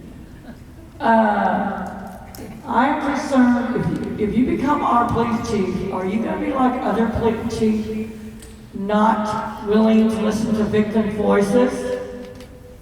Are you going to ignore the victim voices such as robbing, stalking, and assaults? Or are you going to be one that's going to be compassionate in the citizens? Because I found that I don't get along with the police department. I have no compassion for the police department. And not just that, I am concerned about the mentally challenged people. I've noticed that the mentally challenged people have been plagued as violent citizens. Not all mentally challenged people are violent. Some of the mentally challenged are just misunderstood. I'm concerned about that, and I would appreciate if you become a police chief, will you get training for the officers to learn compassion and stop doing the race issue? We all believe the same. And not just that, I would like them to learn about mental health people. Now, I've worked with kids that are mentally health. I've also worked in the school system where there were kids that want to join the gangs. We need a safe place for these kids to go to so they learn. Gangs aren't where it's at. Thank you. So speaking from my experience, we have in the city of Irving a family advocacy center that sets off site from the police department. The family advocacy center is a building that houses all of our domestic violence investigators and also houses in that location our victim services, our domestic violence counselors, our social services, child protective services, are all housed in the same building, so it encourages that daily interaction. You no longer have to refer someone to a phone number or to the county office in another part of the town, or you refer someone down the hall. So bringing all of those services under one umbrella has been very successful for us. Our Victim Services Group won a national award at this year's International Association of Chiefs of Police Conferences. So we've been doing it very well, and I think there's true value in helping those victims, not only of violent crime, but of domestic violent crime, get their lives back in order, help them financially apply for aid, to help them find places to live, help them feel safe again in their community, and get them away from whatever that crime was that got them there in the first place. As far as mental health, the President's Task Force on 21st Century Policing has identified mental health issues as being one of the up-and-coming challenges of policing today. I would say most of our officers in Irving, from what I can tell here in Wichita, have received some form of CIT training in how to deal with mentally disturbed, mental ill persons, and how you work through those instances. But I think we can do more. I think there's opportunities out there through training, through special assignments, where you can have groups of officers with that specific training who deal with those cases when those 911 calls come in and someone's reporting that type of behavior. And then to take it a step further, to conduct follow-up with that person, ensure that they're remaining on their medication once they're released from a psychological hospital, ensure that they're going to their counseling appointments. And it seems like you're wasting police resources, but you're just being proactive in dealing with the situation that if you ignore is just going to rear its head again. And unfortunately, there are some times where officers are put into a position to have to use force against these people because maybe we didn't do a good enough job on the front end to where we could have avoided having them there in the beginning. My name is Janet Ramirez. I'm a community organizer at Sunflower Community Action. And you said that you can't treat any segment of the population different from any other. But there is a huge issue of mistrust between police and communities of color. You know, just last week I knocked on 100 doors and dozens of people, Latinos, said that they didn't trust the police, they didn't feel safe.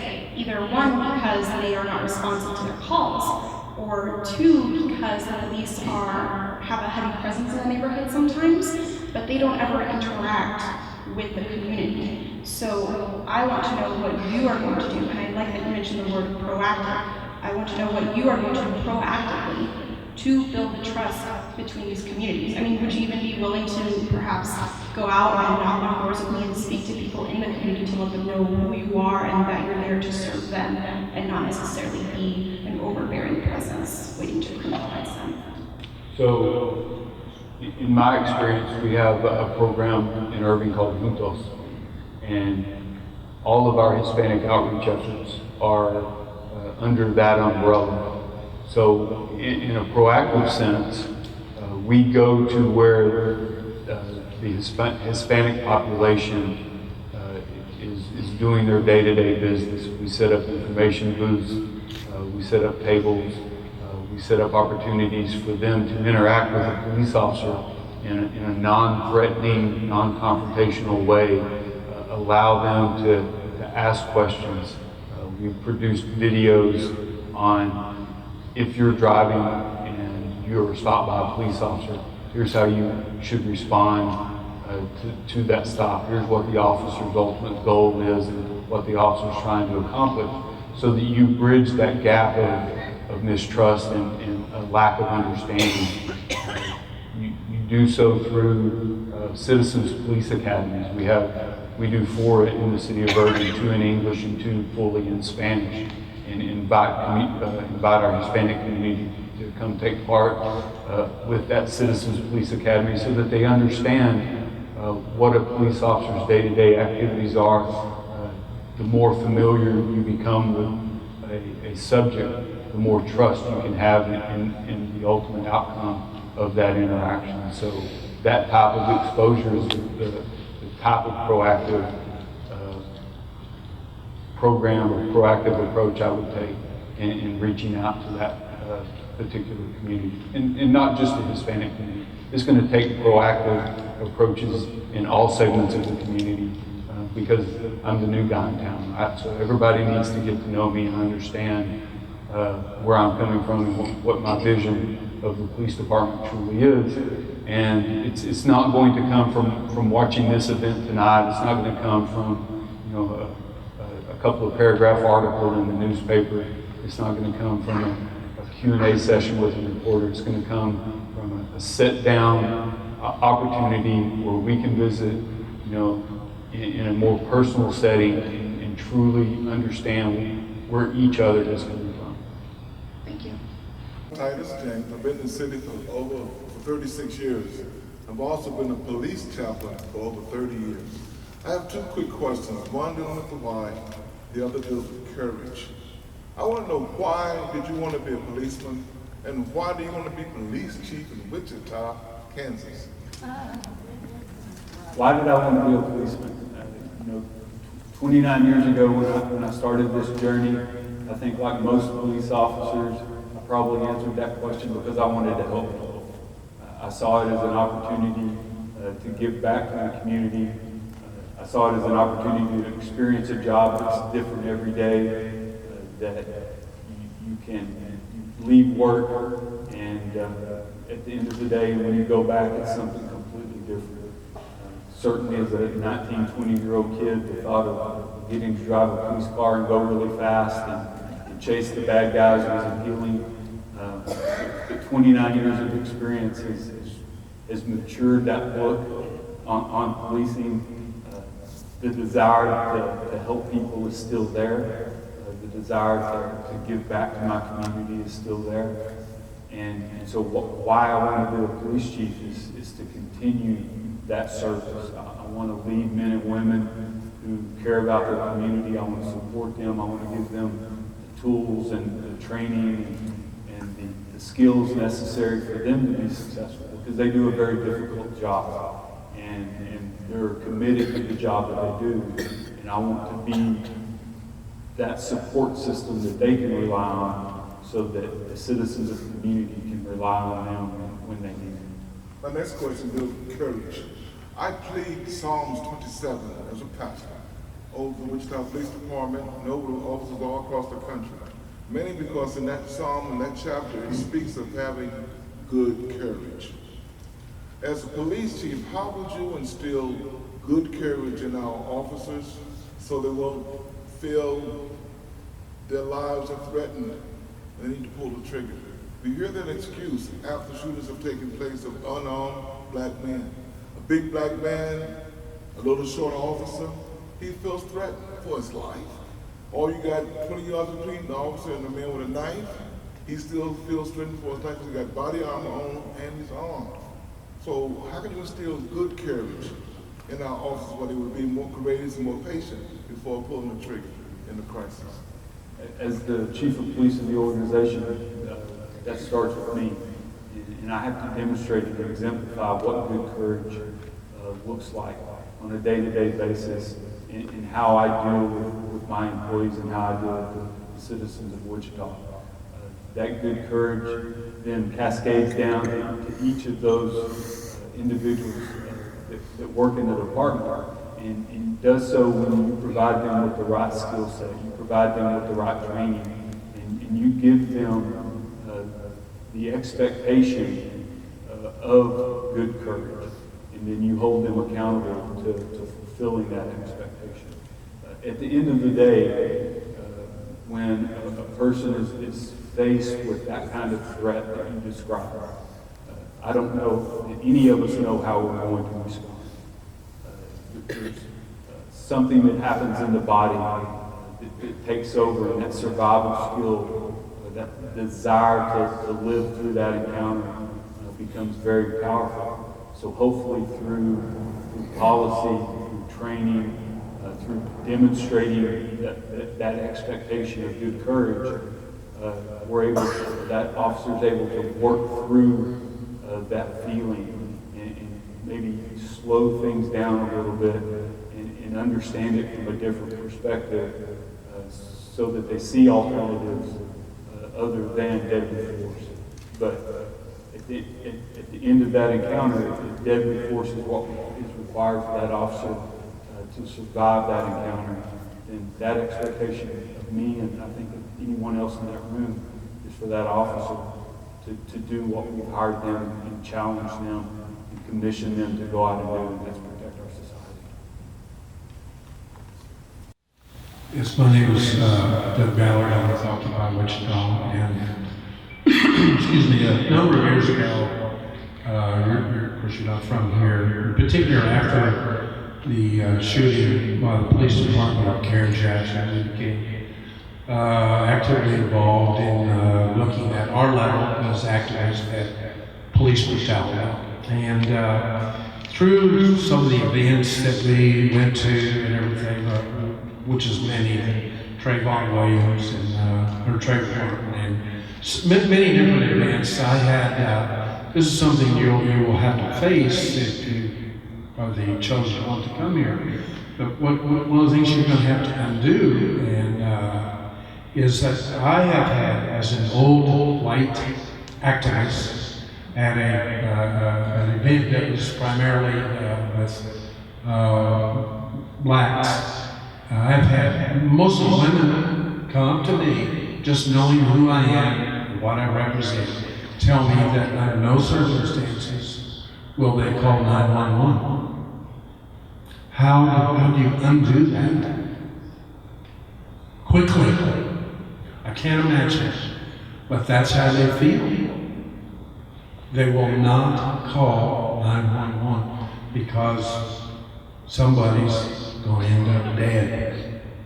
And that is a heck of a, we've been going through the militarization of police for at least 30 years. I think that's what's caused it. And we have people talk about they need more training. I'm not sure they need more training.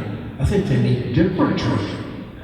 The time, some of the stuff that has bothered us is as we looked into it at our level, I'm not professional investigators, we're not police, is the time between the time that the police get there and the time that somebody is dead is such a small length of time.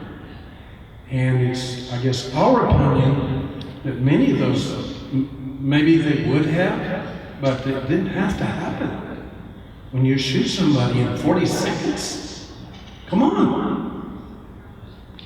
And those are some of the things So how many of those do you have to read about before you become afraid to call the police department? That kind of defeats the purpose of the community policing when people won't even call 911. So it's an uphill battle. It is, and I think maybe to address your concern and where you're going with that, part of the task force, the 21st Century Policing Task Force, identified the mentality that police use is something that we need to work on in our profession. About 3 years ago, we started down a process in my department through training where we began developing that guardian mindset that maybe you've heard about or read about in some of the publications. If you look back over the history of policing, back in the 60s, crime was rampant, and you address that with a war on crime. The 80s brought the scourge of drugs, and we addressed that with a war on drugs. 9/11 brought terrorism to our country, and we addressed that with a war on terror. And so for the last 40 or 50 years, we've instilled in our officers this warrior type mentality. Exactly. And I think what society is hungry for today is a guardian mentality. A guardian and a warrior look at the citizens they serve in completely different perspectives. A warrior sees everyone as a potential threat or a potential enemy to be dealt with force and to be dealt with quickly. A guardian sees everyone as someone to be protected. A guardian can still don the shield and the sword and go do battle, but a guardian looks at protecting the citizenry, and only when challenged or only when the citizenry is in danger does force then become an option. So as we change that culture of policing, and as a leader of the Wichita Police Department, as I work through that culture change, part of that will be changing that mentality of how we see our jobs and how we respond to those types of incidents. See, I don't really fault them in particular. I think they're doing exactly what they were trained to do. And I think that's the problem. Anyway, thank you. My name is Ashley Ruth, and I am just a regular person. That's a lot with some people that, want answers and want change. And my question for you is, what are some specific policies and procedures that you'll have in place if you're chosen that will cultivate an environment and atmosphere that can produce positive change between the general public and the police force? Well, without being completely familiar with all of the policies and procedures of the organization, I'll speak in general terms. Certainly the community policing philosophy of the police department in changing the way that is managed and handled gives a police organization an opportunity to reach deeper into the community and develop stronger ties, deeper trust, holding people accountable for the type of work product that they produce, and through that, you do through an evaluation or evaluation process. So maybe looking at changing how we evaluate our police officers, what we value from them, or what we expect from them, changes the way they go about it on their job. The evaluation process is used to do transfers and promotions. And so if you're evaluating them and expect them to produce outputs, the number of tickets they write, the number of arrests they make, the number of field interview cards they can generate, if that's what you value, then that's the product you're going to get. If you change that philosophy, change that policy to value community interaction, community engagement, how many neighborhood meetings did they attend? How many neighborhood meetings did they set up? How many neighborhood problems did they work to solve? And you start looking at outcomes and evaluating that. You then develop that stronger relationship that I think you desire from the police department. So that would be one that I would look at just without knowing all the policies and procedures. My name is James Dodson. I'm the senior pastor of St. Mark United Methodist Church. I'm a leader in this community, and I want to thank you for your time, and thank you for being engaged in this process. We know that you're from Irving, which I'm originally from Texas. Irving used to be home of my world champion Dallas Cowboys. Cowboys. So during the interview portion, we talked about 3 years ago, the department started this process of trying to affect a culture change. What were the issues specifically that gave rise to a need for a culture change in Irving? And then secondly, what are you guys trying to achieve, and how does that translate to here in the city of Wichita? The great thing about the journey we started on is there was nothing wrong with our culture. But we recognized that the culture of policing was changing. And if we didn't get out ahead of where policing was going to go, we would find ourselves too far behind the curve in order to truly stay ahead and to be that model police department that we want to be. When talking through that with our employees, the example I use where the department values physical fitness. We have physical fitness pay that we give to our employees at levels depending upon how they're able to perform those physical fitness tests. And if you get to a point of physical fitness where you're in the best shape of your life and you quit working out, you're not going to be in the best shape of your life for very long. So culture is that same type of thing. If you're not constantly working on it, not constantly trying to improve it, not looking for those opportunities to tweak it and change it, you look up one day and you ask, how did we get here? And you got there by being comfortable and complacent as opposed to constantly working through and working towards excellence. And that's what we're all striving for. We're all striving for excellence. And no matter how good a police department you have, no matter how good an organization you come from, if you're not constantly trying to improve upon that, you're going to find yourself complacent and dissatisfied, and your community up in arms because you're no longer meeting their needs, because their needs are changing. Their expectations are changing. And if you're not changing with those, you're going to miss the boat, so to speak. And so when we started down this, there wasn't anything we were trying to correct. We were just trying to stay ahead and be an organization in the best shape as possible.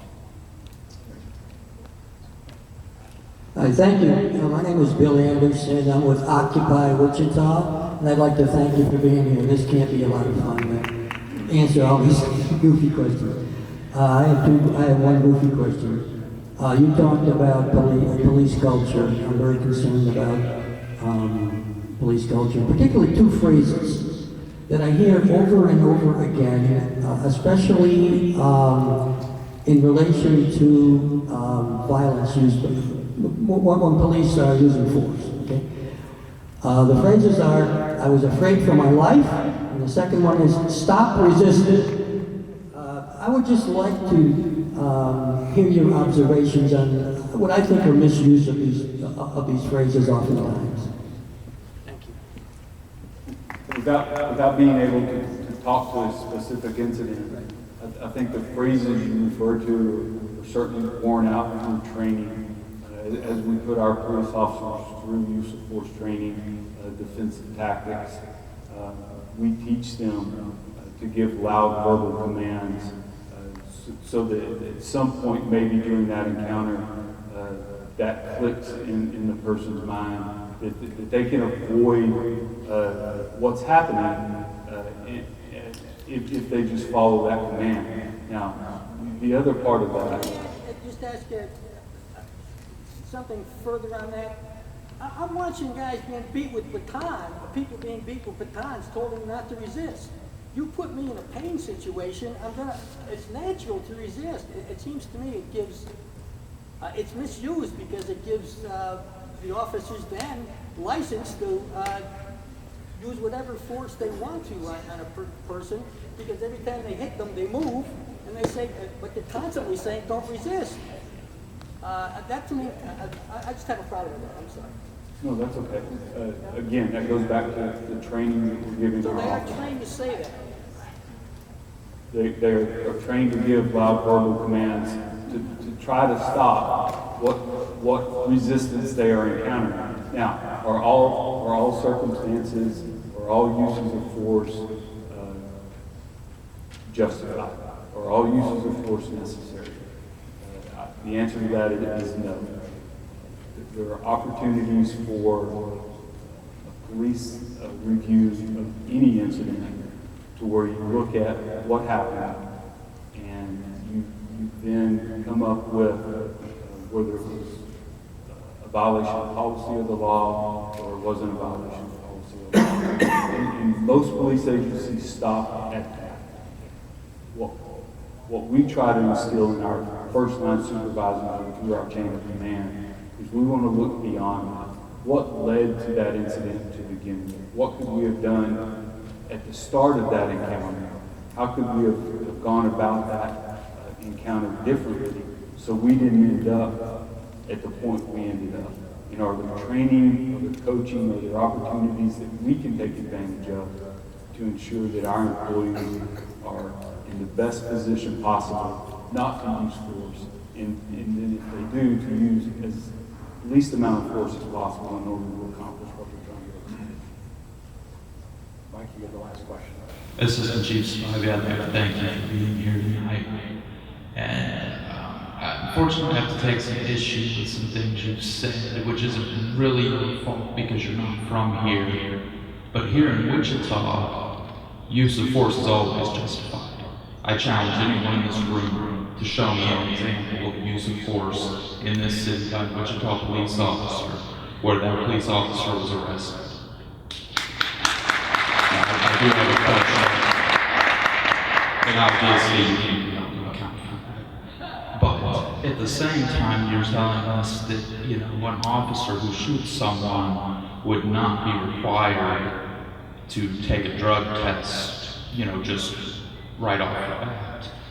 If I were to call you and tell you that I shot somebody, and I called your police department and said I've shot somebody, I'm a private citizen, it was self-defense, am I going to take a drug test right away? Or will it only be if I appear to be on drugs? Speaking from my experience, it would only occur if there was some indication that your use of intoxicants was somehow related to that case. Being a private citizen, however, in order for me to take his blood test, I would have to apply for a search warrant, convince a judge that it was probable cause to exist.